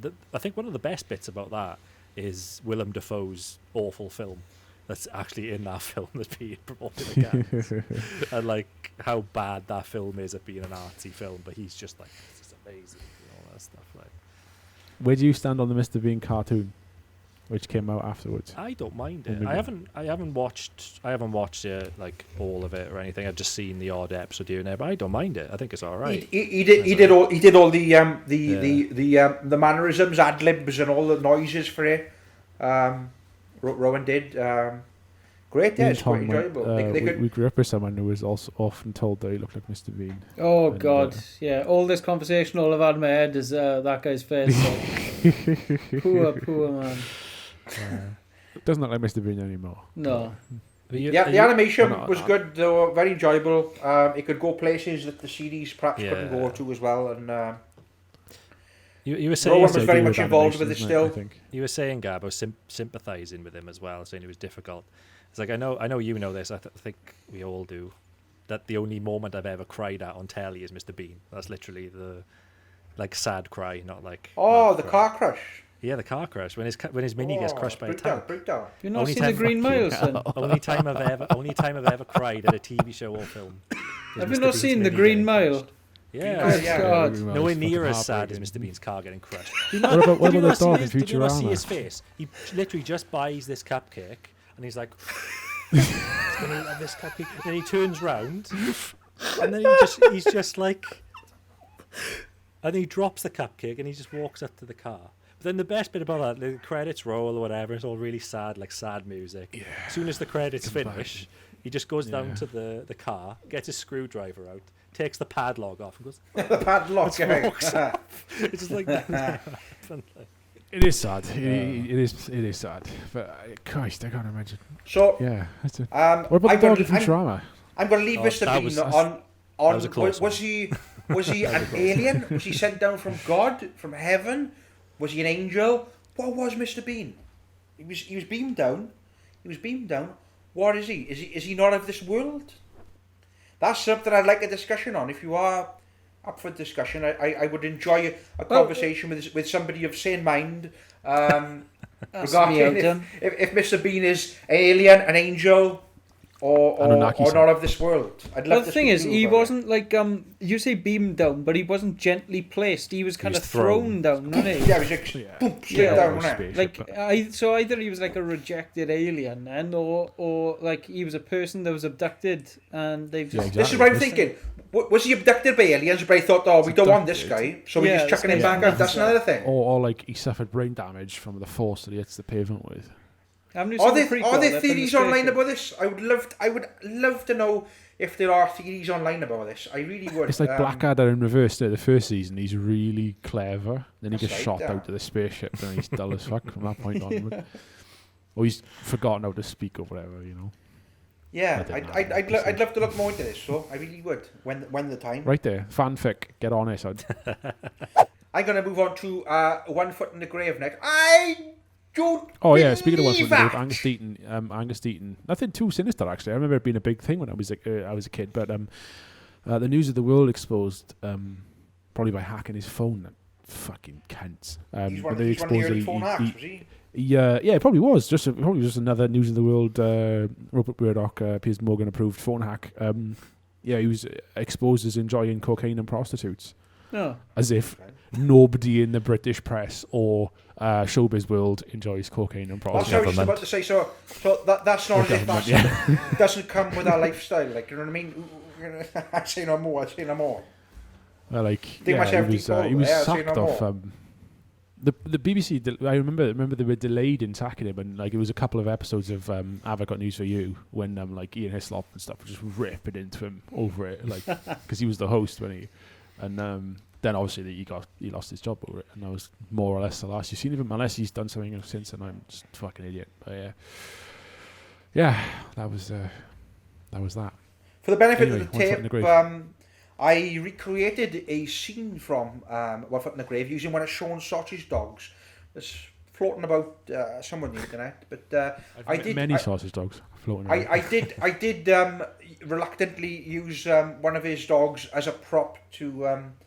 Wrong coloured dog though. He used a tan Yeah, background rather than the thing, black and tan, which was the official colour in the TV. Thing is, he'd grown too big by that point, didn't he, Arthur? He was a lump, Arthur's like- too big and nasty for that, so he's a snarler, son. Crazy the cat, but yeah. He'd have me, son. He'd have me. Arthur would get me for that, that's the thing. But, and One Foot in the Grave, 4291. One Foot in the Grave, 1990 to 2000, and I want to say, I'll just say this quickly, one of the worst decisions in the history of entire British comedy was Richard knows exactly what he said, was to kill off Mr. Victor Meldrew. the ending. What a complete mistake, and I think that's probably many people would agree that's one of the most unpopular decisions ever made. There was no need to kill off Victor Meldrew. I'm sorry for anyone who has never seen it, but you should have by now, let's be honest. But to kill off Victor Meldrew was one of the worst decisions in TV history as far as I'm concerned. It really was. There was no need. Absolutely no need. Why? Just why do that? It was almost do you like, believe it? It was almost like it was almost like they thought like, oh, the show's called One Foot in the Grave. Let's finish it. He's with gonna him die. In the grave. He's gonna. That's and it kind of fits with the whole like downer ending thing. And what a horrible death as well. It's awful. Yeah. There's no need for it. What did he die of? If you don't mind me. He got hit and run. Accident, didn't Hit and run. Terrible. True Again, British fashion, but honestly. Bear in mind though, this is a family comedy show. There is no need to kill him off. Absolutely no need. It's terrible. But yeah, that run from 1990 to 1995 with the final series in 2000. But as I say, I have very, very bitter feelings towards very, very bitter feeling towards how they should have wrapped things up on One Foot in the Grave. There is just no. Are we talking like Kate Nash bitter? Yes, absolutely. It's like an episode of Community, isn't it? When they break Abed and they make him watch like Downton Abbey or something, and he watches like 3 episodes in, and they all just drink cyanide and die. Like, well, exactly. You know, I mean, Abed's not a Downton Abbey kind of man. We know he's not a Downton Abbey kind of man. But yeah, that's my One Foot in the Grave piece. I feel very bitter towards the decision made there. I don't know anybody else feels about it, but I've said. I don't think I've ever seen that episode all the way through the finale. Yeah, going very strong about that guy, I gotta say. going back to like the sort of our trip to Ireland, if you recall. So we visited Craggy Island, Father Ted's house or whatever. That's right. And then the reason we went there was to go to my cousin Joe's Fahy Fest. Fahy Fest, yeah. Family Fest, as they call it. Family Fest, for you there, Joe. By the way, I know you're listening. Yeah, Family Fest, as they call it. Best festival I've ever been to. The family of Richard Myrick. And in that particular festival, me and you did a performance of the theme song for One Foot in the Grave. We did, and that's not again, as always with my performances, I was very reluctant, and I had a meltdown about performing that one, but I did it. It was very good, and it went down pretty well, and people were singing along and laughing. There was a video of it at one point. There is. It's online, I think. I took it down. I took it down due to a rebrand of our of our musical career. But yeah, I performed One Foot in the Grave, and it went down pretty well considering. I also performed the version of David Gray's Babylon, but Sean was asleep at that point, or sort of in a half-dream state of. And I woke up, the entire band was going without me, like the full start. I had a full backing band for David Gray's Babylon as well. I had like keyboards, guitars, bass, drums, everything. I was a fucking frontman. You had the cream of the crop of the Irish elite musicians. It felt good. I had real strong backing band there, and it felt good. It felt good. Some would argue I was pitch perfect, but I've never wanted to blow my own trumpet. We all know that was in the Bulldog Hotel in Asman. There's a catbird jumping up, he's going mental. She rather. That was a good fest though, that Fahy Fest is very, very strong homemade wine that absolutely ruined me. Oh my god. You and Jamesy had a fair bit of that wine. Jamesy, Christ, he had bloody 10 of that, he did. Delicious. I'm a borderline alcoholic, and homemade wine is a no for me. It never ends well. Lesson learned there, I keep thinking I gotta make it because no, it's not gonna I'm going back onto another Rick Mail project. Gene arguably said his most famous. Bottom, we're going to talk about Bottom very quickly. Again, Bottom, Ed Edmondson, Rick Mail, aired from 1991 to 1995, 3 series, obviously starring the 2 characters again. With reoccurring performances from Chris Ryan, who was also in The Young Ones as Dave Hedgehog. Dave Hedgehog, innit? And Spudgun, great. Spudgun was a cracking character, I mind, as well. So they were sort of like 2 sort of, I don't know what they were, like perverted sort of... proper sleazy Bottom. I rewatched Bottom recently. It's so fucking what would sleazy. You call them? I love my sleaze, but it's like awkward. What would you really call them? I don't even know what you'd call them, really, but... anoraks. Absolute anoraks, chaotic, perverted... sexually oppressed men who lived in a grotty flat, extreme grime, grotty, run-down sort of flat, very violent sort of slapstick humour, But yeah, that run from 91, 95, various stage shows. I've got a few of the live DVDs actually, a couple of live shows and things. As well, with the hotel they had kind of. Guest House Paradiso, yeah, 1999. Guest House Paradiso, the film came out. That's about it really. You know the typical kind of humour with them. It's just very, very, very slapstick. Slapstick, very slapstick. Very much beating each other up. Yeah, exactly.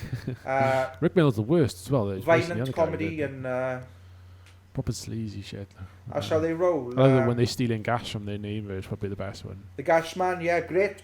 Well, so when they chuck him on top of a bus and they were like, I've gone bus surfing or whatever, haven't they? Well, the gas man. What's the gas man? There's a burglar one as well, wasn't it? When they stuck on a Ferris wheel in one as well. Oh, that's great, yeah. And he's sort of walking along, Yeah. getting a pint, and he's sort of walking along the wires, getting a pint. Great show though. Edward Elizabeth Hitler and Richard. Great name. Richard, yeah. Interesting fact about Bottom. One of the episodes contest physically looks a lot different to other episodes within our series. Reason being because it was originally meant to be the pilot, and it was actually filmed in 1989, which was 2 years before Bottom aired. But this actually ended up being the third episode of series one, despite being filmed in 1989. So when you look at it, you think, Christ, look a little bit weird, but they look a bit different, but the way they've placed it, like what was intended to be the pilot, they sort of slotted in as an episode. It's like the Simpsons roasting on open fire, isn't it? That's the first one ever filmed. And it ends up as the last one on season 2? No, 1? Or is it the other way around? It ends up as the... Yeah, whatever. I get you. I'm sure we covered that. So yeah, that's Bottom. I'm going to fly through this now because I'm very conscious this is going on for like 5 hours. Anything else? Any Rick Mail things people want to add? Bottom. R.I.P. Rick Mail. Joe loves Drop Dead Fred. The film. Great show. Yeah. When he's got the dog poo and he's stuck in the dog poo, so he and great. Rick Mail was way ahead of his time. Always was very influential. Again, sadly no longer with us. But yeah, love the young ones. Love Bottom. They also did like Filthy Rich and Cat Flap, which I'm not too familiar with. Don't forget Lord Flashheart, son. Flashheart. Great character. Fantastic, Rick Mail. Fantastic. So I'm going to leave that there on Bottom and the young ones and the whole legacy of Rick Mail. Big fan. Love his work.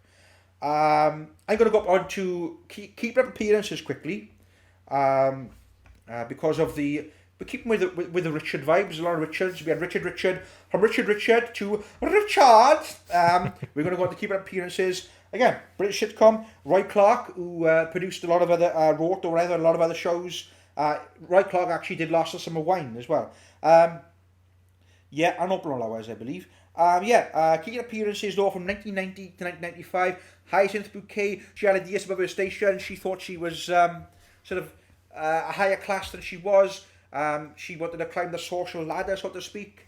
Their name was obviously Bucket, Richard and Hyacinth Bucket.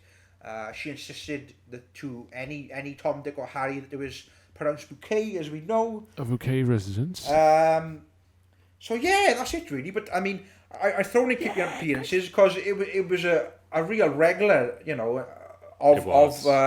of the 90s, like so. Sunday television, but that's what I remember. Yeah, and to extent, it's very non-offensive. It's very family sort of humour. Anybody can kind of watch it. It was between that and Songs of Praise. And Last of Summer. Yeah, it's very much something I like doing. Yeah. Awful. But we've got that in. You had your neighbour who was terrified of Hyacinth when he used to hide from her, and Richard sort of tolerated with her, didn't he? And she'd be driving along. Mind the pedestrian, Richard. Mind the pedestrian. The pedestrian would be like about 3 meters away. Mind the pedestrian, Richard. And, I always got Oslo confused with Rabsy Nesbitt. Oslo, very similar character. Yeah, very similar character to a sort of Rab. He's sort of like a slob, sort of layabout character. But again, a very nice man, but a very layabout slob character. Was always in his vest and stuff, much like Rab. That's fishnet vest, yeah, don't it? Yeah. That's it. Yeah, that was sort of. Whoever like. That was sort of side of the family, which she's kind of trying to keep a secret because she was trying to go for this whole upper class kind of vibe, wasn't she? And that was the whole sort of I thing know of someone who fucking matches this perfectly, and I'm not going to say who they are, obviously, but it's fucking funny now that you're saying it like this. Like, it's been so long since I've seen the old. Yeah, it's a funny show. It's very enjoyable. It's, again, nothing offensive. A nice to laugh at. Nice light humour. Yes, I think the character who played Richard died about 2 years ago as well. Actually, I think. Did he? Yeah, there's never been any remakes or any sort of revivals of though. So that's right. Really, that's key appearances. Unless anyone has got anything to say, I'll move on. Nah, man. That's like I said, just part of my Sunday viewing as a child. That was. Yes, it's just a nice show to watch, isn't it? I'm going to move on to Alan Partridge very quickly then. Aha! I'm going to move on to Alan Partridge. He's a bloody mentalist. Got here, big spastic and a mentalist.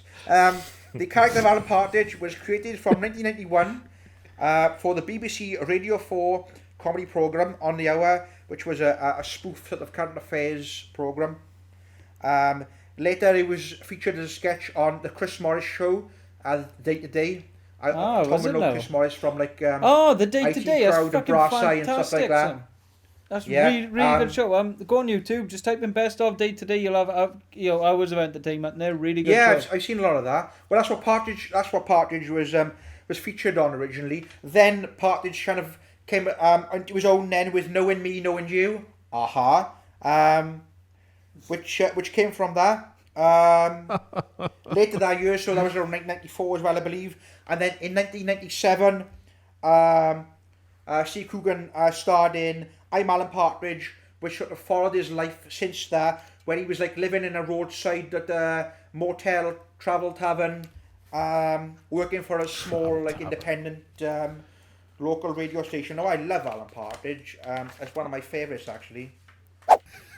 No, all I was saying, when I was playing in the Wills' premier grindcore band, we once drove to London to do a show with Cockpass Babtridge spray paint on the side of our car. Which was there was rude dauberings of Cockpiss Partridge, which was sort of edited to look less offensive. Cockpass Babtridge was actually, yeah. That's right. No, I can't. Which one did we have? Did I have the edited version? You had Cockpass. I think you had Cockpass Babtridge. He still had a giant cock drawn on the side of the car as well.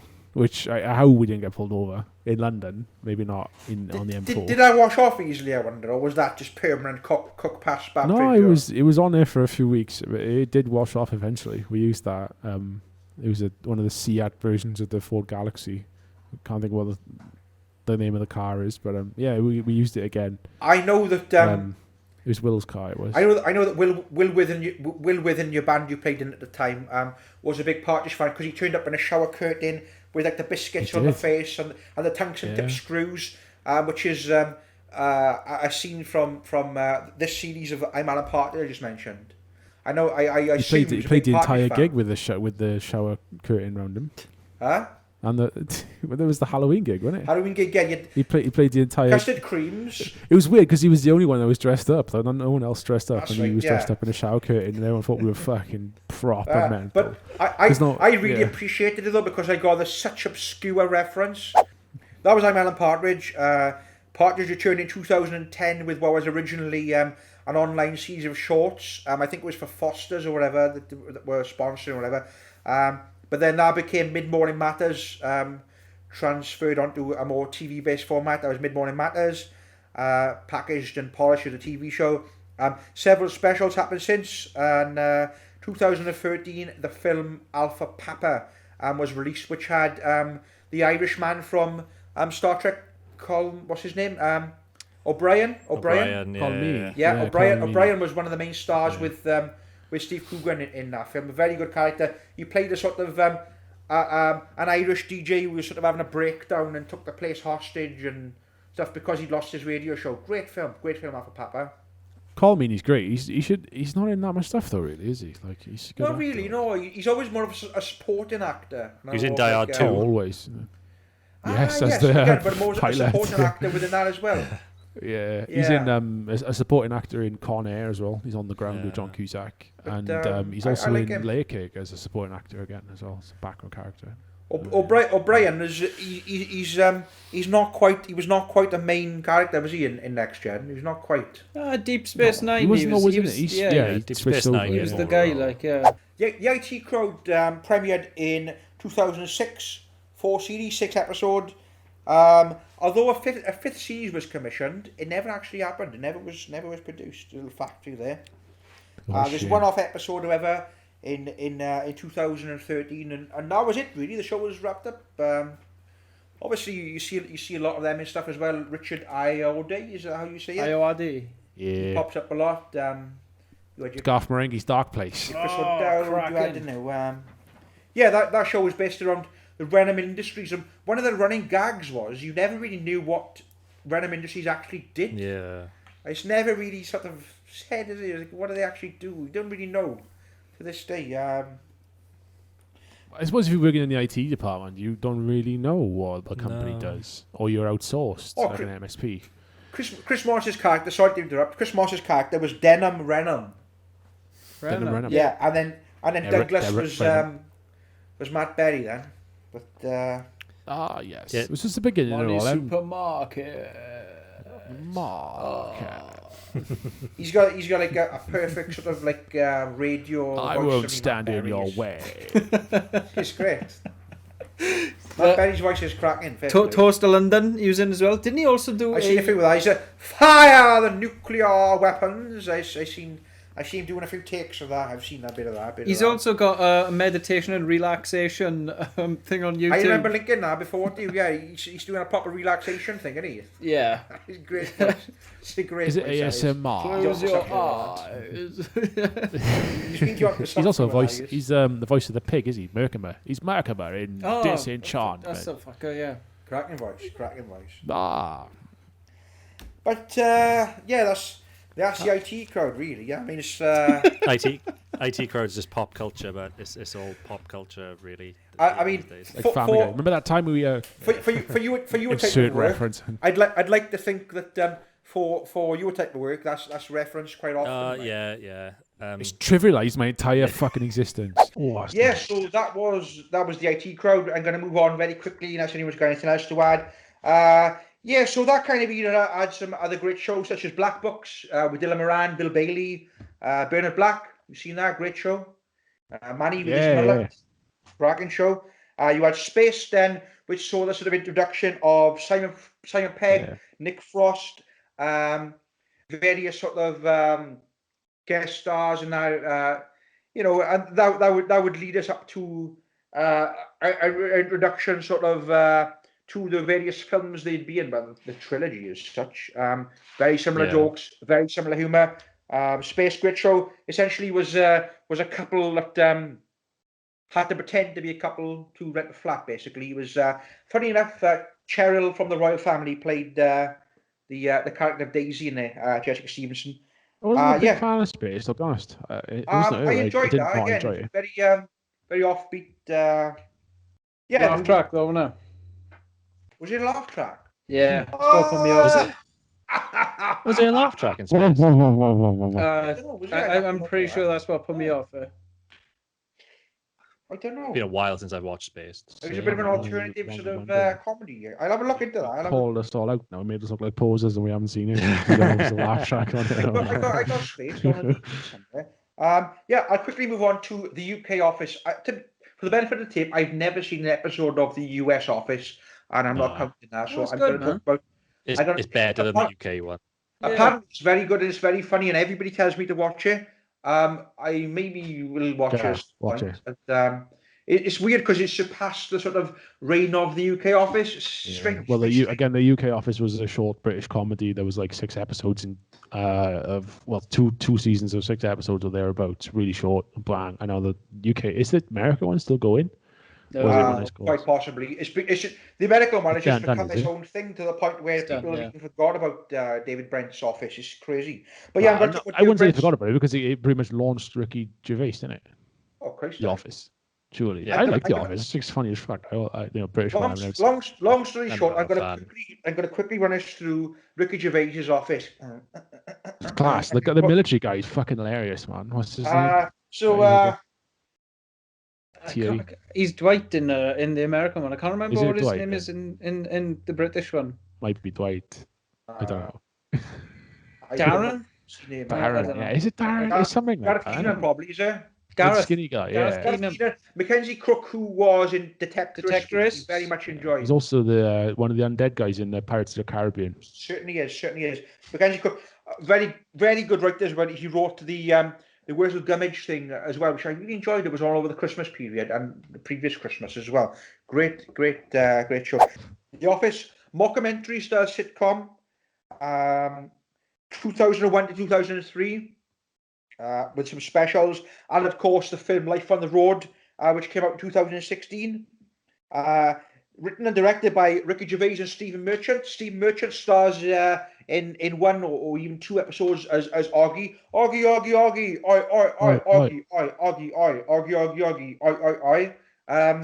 Augie. He's in it. Stephen Merchant. In a slow branch of Wernham Hogg. Famous specialists. Great show. Very, very, very, very good indeed. You've got Big Keith as well. Big Keith, and you got that guy who was in The Hobbit as well. He was in it, wasn't he? Martin Freeman, yeah. Freeman. It's good. It's a good show. I like it. I just didn't find it funny. Just couldn't get into it. Cracking show, but very, very sort of cringe-worthy humour, awkward. Sort of, and it's the sly like eye glances at the camera and stuff, which is just so perfect. It's just sort of, It's kind of like, and it's like, it's like really cringy and awkward. Love it. And Gervais is a master at the sort of cringe comedy, and which I'll move on to extras actually, unless we want to talk more about The Office. But no, extras is more of an extension of the same thing. Extras about 2005 focused on the struggling Andy Millman, who was an extra. And his friend Maggie, who also did extra work. Darren Lamb, played by Stephen Merchant, who had a bigger role in this. Barry from Stenders, isn't it, as well? Don't forget Barry. He was his agent. Shaw Williamson, our friend, who played a fictionalized version of Barry from Stenders. Brilliant. Love Shaw Williamson and I. Love Barry from Stenders. Always have big love for Barry. But the show's most noticeable guest, in my honest opinion, would be that of the late David Bowie, who actually created the little musical number for the show, poking fun at Andy Millman's character. And that was Sad Little Fat Man. Is that what it is? You don't get better than having David Bowie. Let's be honest. You try and trump that, and you can't get better than that, really. And Ross Kemp said. Yeah, Ross Kemp. Vinnie Jones as well. Vinnie Jones did actually. Fucking Daniel Radcliffe. The same episode. Patrick Stewart. I always found the Les Dennis episode absolutely hilarious. And the Cheggers one, the Keith Chegger one, all of them are great. But to have David Bowie in there, something special on it. Let's be honest. What is it? My girlfriend died. What did he say? Keith Chegger was. Betty, my sister today. No, that was that was Keith Chegger. That was Keith Chegger. But I was like, come on, Keith. And that's great. Love Chegger. Again, he's sadly no longer with us, but Chegger was great in that. God rest his soul. But you don't get much better than having David Bowie in your comedy sitcom as one getting at, really. That's top tier stuff, that is fair play. Who do you think that is there? Tell you what, have you seen them? What's the one when he's in like a home? That's the only Ricky Gervais. Derek. I've never seen that. Derek. That came about a bit later. That did. That come about in the past for years. That did. Riding backwards on a pig. That's right. Monkey riding. Baby Monkey, when a Baby Monkey. Monkey. Was very sad, that show was. Oh my god. Oh, it was a lovely show, really nice show. Yeah, very heartwarming, very well written, very heartwarming. And Afterlife as well, I really do enjoy. That's nice as well. Second season, fucking failure, man. Sorry. I've not seen the second series actually. Thinking about it, I take that back. I've not seen the second series. They're all talking shit on something you don't know about. No, it didn't expand on the stuff from season one. It just kind of went nowhere, really. Personally, I haven't seen that yet. So we've talked a little bit about Gervais's sort of influence on the 2000s era comedy, and unless anyone has got anything else to add, fuck it. I'm going to move on to something. I'm gonna something I know Gene Jenkins can certainly hold his own on. I'm gonna quickly talk about Peep Show. David Mitchell wrote Web. Hi, Sophie. 2003 till 2015, and apparently it was the longest running comedy on Channel 4 in history. Yeah, only because they cut the ages between seasons. There's nothing. They just took fucking massive gaps. Like, yeah, that's the thing. As we said recently when we spoke, how everybody looks remarkably different in the latter sort of. That's true. Right. They started out in their 20s and they finished doing it in their 40s. It's fucking ridiculous. East London, son. East London, Apollo House, isn't it? Cracking. Yeah. Yeah, I could do a Peep Show podcast. I have to thank Tom for getting me into Peep Show. Yeah, Peep Show. I've mentioned Peep Show. Whether we want to expand upon that any further, I recently binge watched Peep Show due to Gene Jenkins' recommendation throughout one of my lockdown breakdowns. And I enjoyed David Mitchell. So, hi Sophie, hi Sophie. I mean, that's a bit really. That's pretty much sums up Peep Show. Hi Sophie. It's a bit really, and great show. Yeah, we can. The last beamer in town out there on Peep Show, and the last beamer in Saigon. Yeah, we can pick that another time. But chance would be a fine thing. It's got to be mentioned. This iconic of that era, whether we enjoy it or not. This iconic of that era, and as I said, I binge watched recently, and I did enjoy. I ask you as a mate, is the bottom half of me on fire? Oh, that's a Peep Show. Super Hands. Super Hands. I'm fucking that's my Peep Show. Unless you want to add further, I just say, by all means, talk about more one day. I'll just sit the fucking skulls. Crystal fucking the power of Atlantis. So, it's like the power of Atlantis save you now, and he smashes. He's like, Jesus fucking Christ! And he cuts his hand on the crystal skull. He's in the Christian Rockfest thing. Christian Rockfest. What's it called? Life Fest. Life 08. Got you booked on Life 08. Quick honourable mention: Cook the dog. That crazy guy goes nuts in the 9th season. The church guy with the Byzantine church, fucking Angus. What's his name now? Your husband. Tell me, Angus, has there ever been a published history of the Byzantine church? What's his name? It's a mere pamphlet. Angus, his name is. Angus, yeah, Angus. Yeah. Gerard, the tube. Perfect. We could talk about this another day, no problem. Are you an animal or a flanimal, son? But yeah, we can pick back up on that. Just so people know, it's like rolling on midnight. Mighty Boosh, I want to talk about quickly. The Mighty Boosh. Mighty Boosh, again, Julian Badnall Fielding with his brother Mike Fielding and Rich Future, Dave Brown made up the Mighty Boosh. It developed from a radio series, spawned out the stage shows, all sorts of stuff, live shows. 2004, 2007. The first series was set in a zoo, if you remember. Second series was sort of like in a flat sort of setting, and then we had in a boutique. Then in the third series, where we left off. Then really, there hasn't been any remakes or any sort of delve back into of such since. That's it really. That's, I like the fella in the zoo that kept forgetting the animals' names, so you had to have him on like a recording device. Yeah. Is that Gorilla. Is that Bob Fossil, is it? Bob Fossil. Yeah.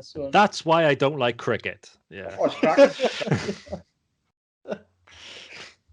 You had the whole sort of scene based around, the gag of I don't like cricket, didn't you? You had wasn't there another one as well though? Another song and dance he did, wasn't it? The first one was I don't like cricket. Oh, I can't go for that. Hall and Oates. That's why I can't go for that. That's the one, wasn't it? Hall and Oates was the other one, wasn't it? I think then. What's the crimping is called, isn't it? That was Crippity, the Crippity. No, Crippity. Yeah, you had all that, didn't you? Four-way crimp. The four-way crimp as well in the last season was pretty good. Yeah, they had the four imposters, didn't they?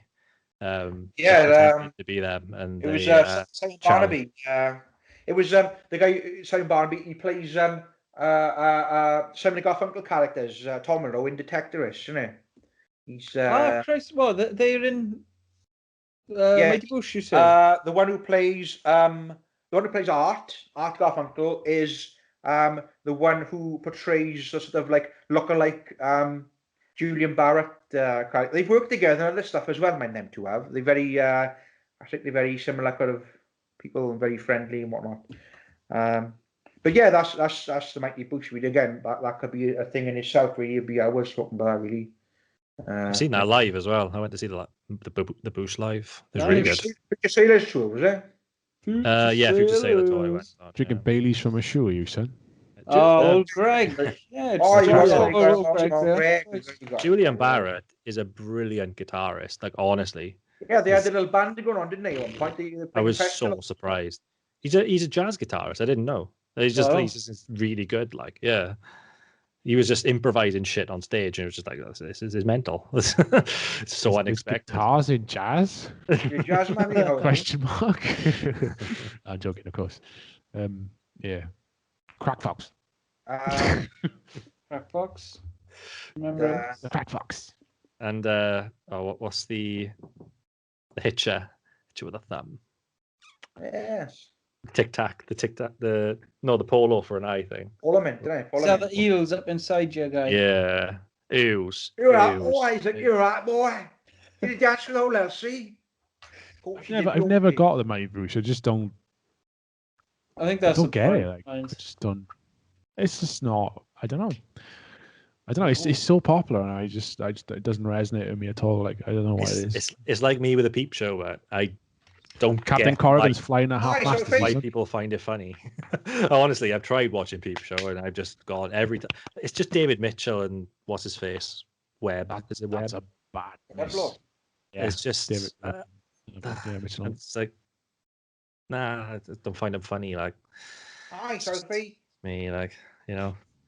I wasn't having a go at Mighty Boosh. I just don't. No, get it. I know that's what I'm saying. It totally goes over my head. I'm just like, it's just the same, sort of like the same but reversed. Like with me and Peep Show, is just I don't get it.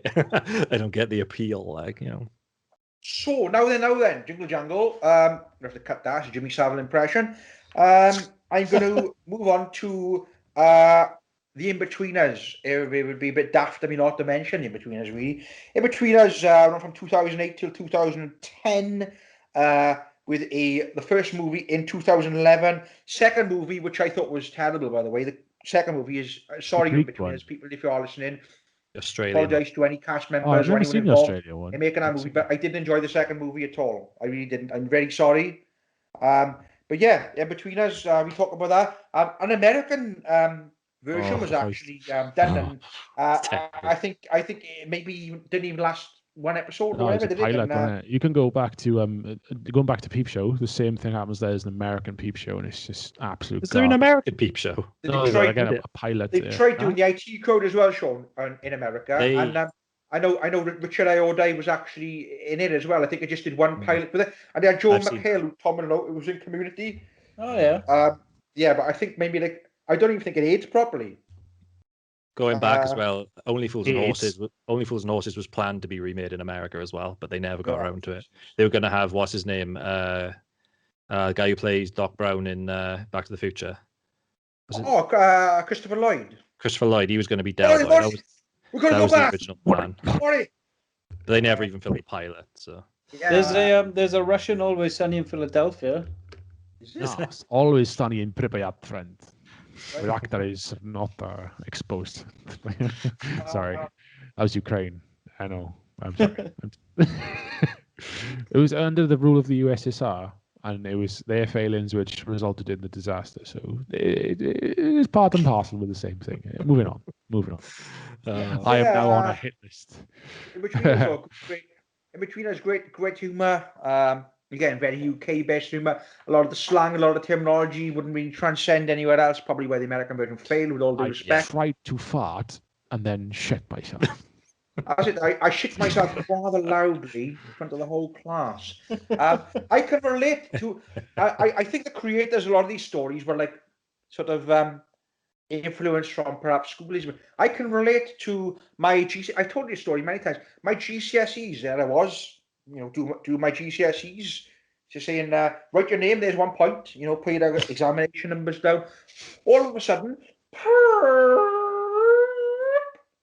happened.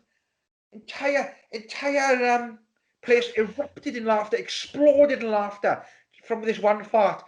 All the teachers, like a riot squad, stop laughing. If you keep laughing, we'll cancel your papers. We will cancel them. Don't think we won't cancel them, because we will cancel them. The entire place erupted in laughter. Even some of the teachers fighting to hold back the laughter. Even some of the teachers. Huge fart, massive, in a sports hall. Picture a quiet, you can hear a pin drop in there. You can literally hear a pin drop. Huge fart, massive fart. And, yeah, absolute chaos, of course. Absolute chaos. So, very similar, very similar to the, I farted, sir. You know, very similar, very similar to. I shit myself. Huge fart, massive. Think of like the biggest fart sound you can hear, and multiply. And that was it. Echo in sports hall. We did it. Sports hall. You can imagine the echo on it. A couple of hundred students in it. All I don't remember what exam it was. I don't know, but it was just. You reckon they didn't collectively press their independent thought alarms, and they would have been that's my You can see where they got a lot of the ideas from. With much less, that's a sound rich. we had a much less interesting version when we were doing exams. We used to beep our watches. Beep beep beep beep. You set the alarm when you're watching, turn it off straight away. You go beep beep. Then everyone would be doing their own doors. Beep beep beep beep. One year, a teacher fell off a stage. Woman fell off a stage, knocked her head, and she fell onto the floor by the grand piano. Proper fucking bad accident as well. She got up and dusted off like nothing had happened, but she fell off a stage. Is this real life now or what? Real life, yeah. Fell off the main stage in Anthem. Not fantasy, son. Bloody hell. No, it's not fantasy. No. Yeah, Christ. Anyway, moving on. Sorry, that's my fart story anyway, and that's the Inbetweeners really. A lot of it sort of, you can see where they got the ideas from. It's sort of like British school life, like, you know, fart comedy and. I'm gonna fuck your fucking fanny off, you twat. Yeah, you know, let's say the way they speak and the dialogue, it's a British life, and at the end of the day, I can wrap things up there in the Inbetweeners. It's a great show. There's so many quotes. Birthed tons of slang words as well. That was the thing about it. It birthed loads of words that other languages couldn't comprehend, like controversialities. You don't need me to quote all the Inbetweeners quotes. I mean, we talking hours. I swear you are. It's I'd be here all day, wouldn't I? I'd be here all day. You know. But, yeah, that's Inbetweeners. They did a little thing. In I can't remember what year it was, but they did a sort of reunion episode, which was it was a Jimmy Carr style panel show, and they had absolute slander for it. It didn't go down very well, and James Buckley actually publicly apologised for how bad it was, and they all looked like they didn't want to be there. I don't know when now, 2019 I think it was actually. Yeah, but they did a little thing where they sort of drove about it a little bit. They had a bit of a chat, but I know we received a lot of backlash. It was all in the car, wasn't it? Was it the thing? Yeah, it wasn't very good. Everybody hated it, and it was very obvious that they didn't all want to be there. I remember watching it in the house actually at the time, and really. Even I was like, oh, they don't really want to be there, like, you know. It's like, yeah, so it's been awkward. It was a bit awkward, and James Buckley did apologise for anybody who didn't enjoy it. Because a lot done a few of them. I know the guy who plays Neil. He basically wants to get out of that sort of like not get typecast as it's that. Very typecast. That's the thing. That's the thing. If you look at the stuff that James Buckley does, with all due respect to him, great boy, great fella. But it's always very typecast. Same with sort of Simon sort of character is always very similar. I know Simon Bird is in Friday Night Dinner, but again, I've never seen Friday Night Dinner. I can't really comment on that. The guy, I can't remember the guy's name. You know the guy who plays Simon, not Simon Bird. The guy who plays Simon in the show, blonde hair, spiky blonde hair. Yeah. He was in a film like a couple of years ago, which was basically like it wasn't the Inbetweeners, but it was basically his character in the Inbetweeners. The festival, was it? The festival. That was it. The festival, yeah.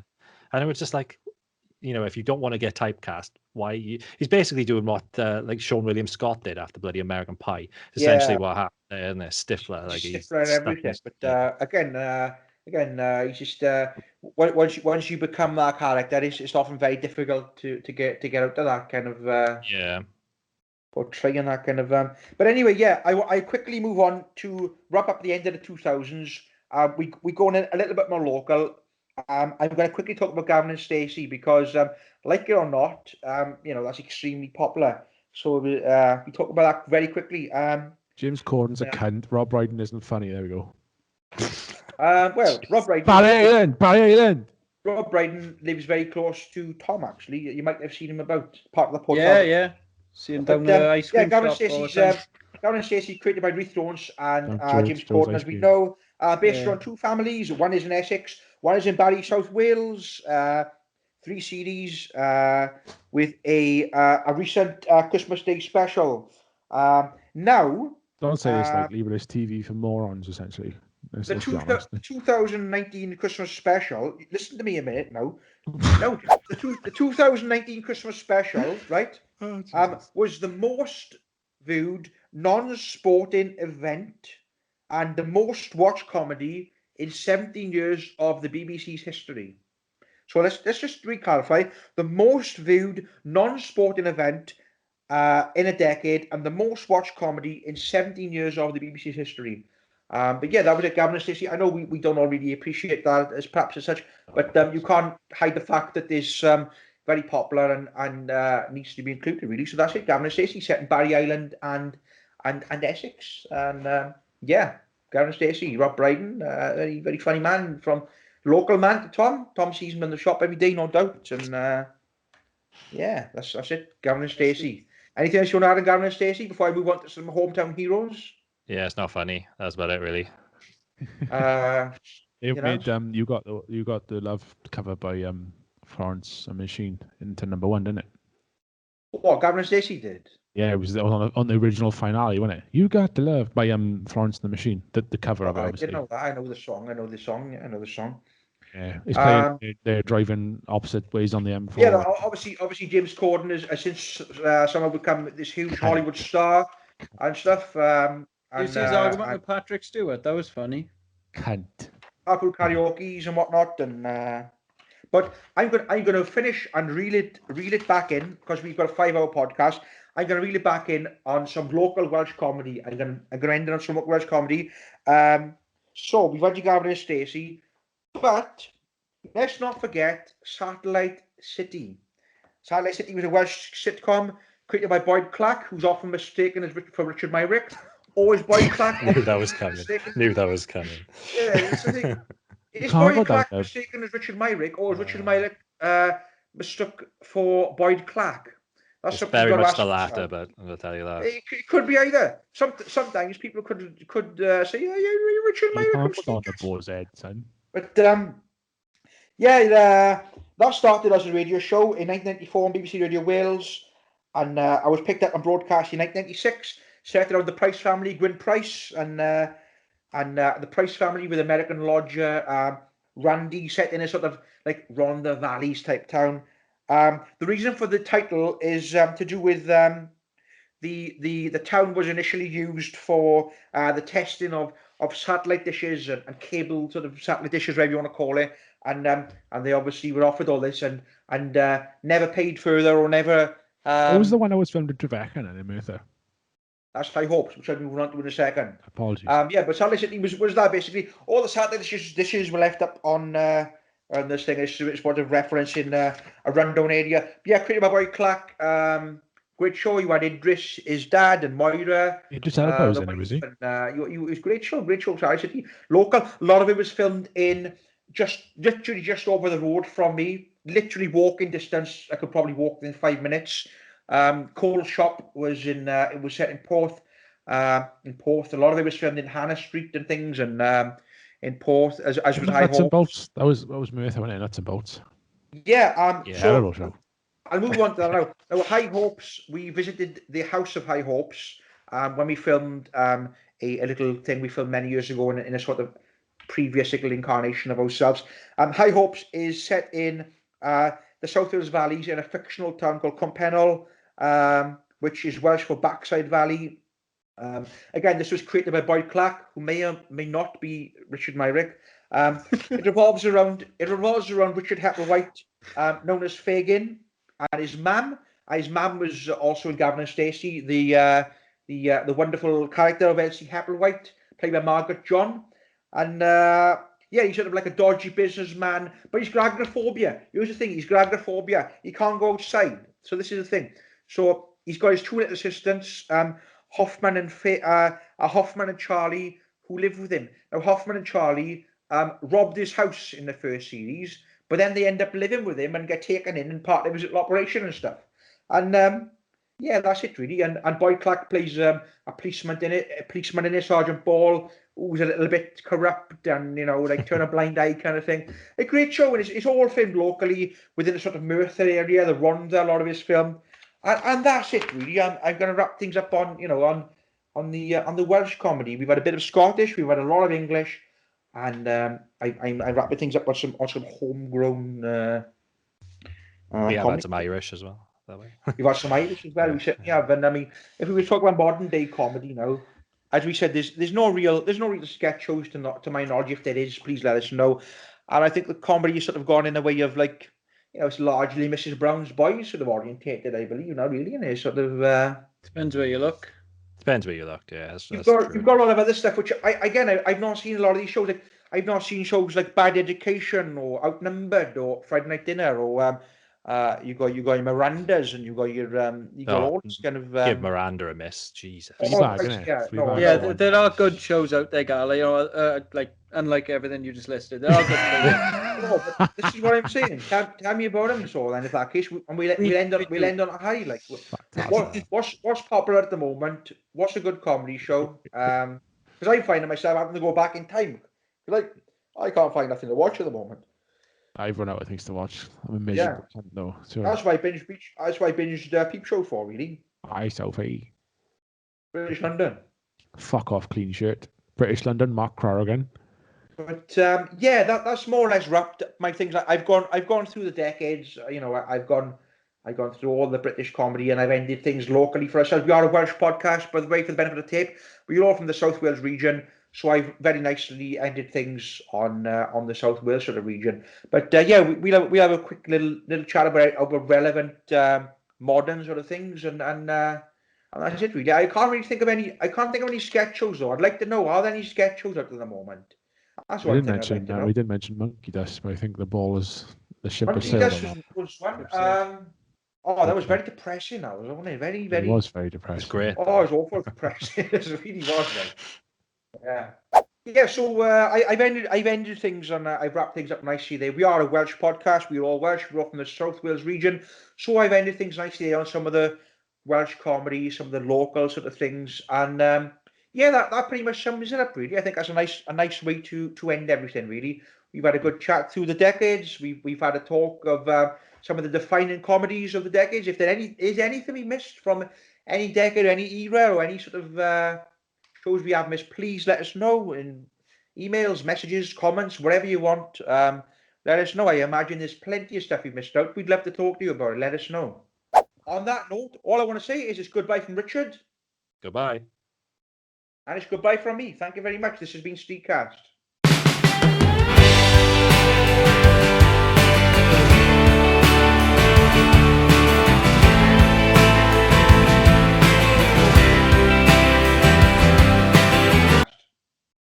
What about me in it, man?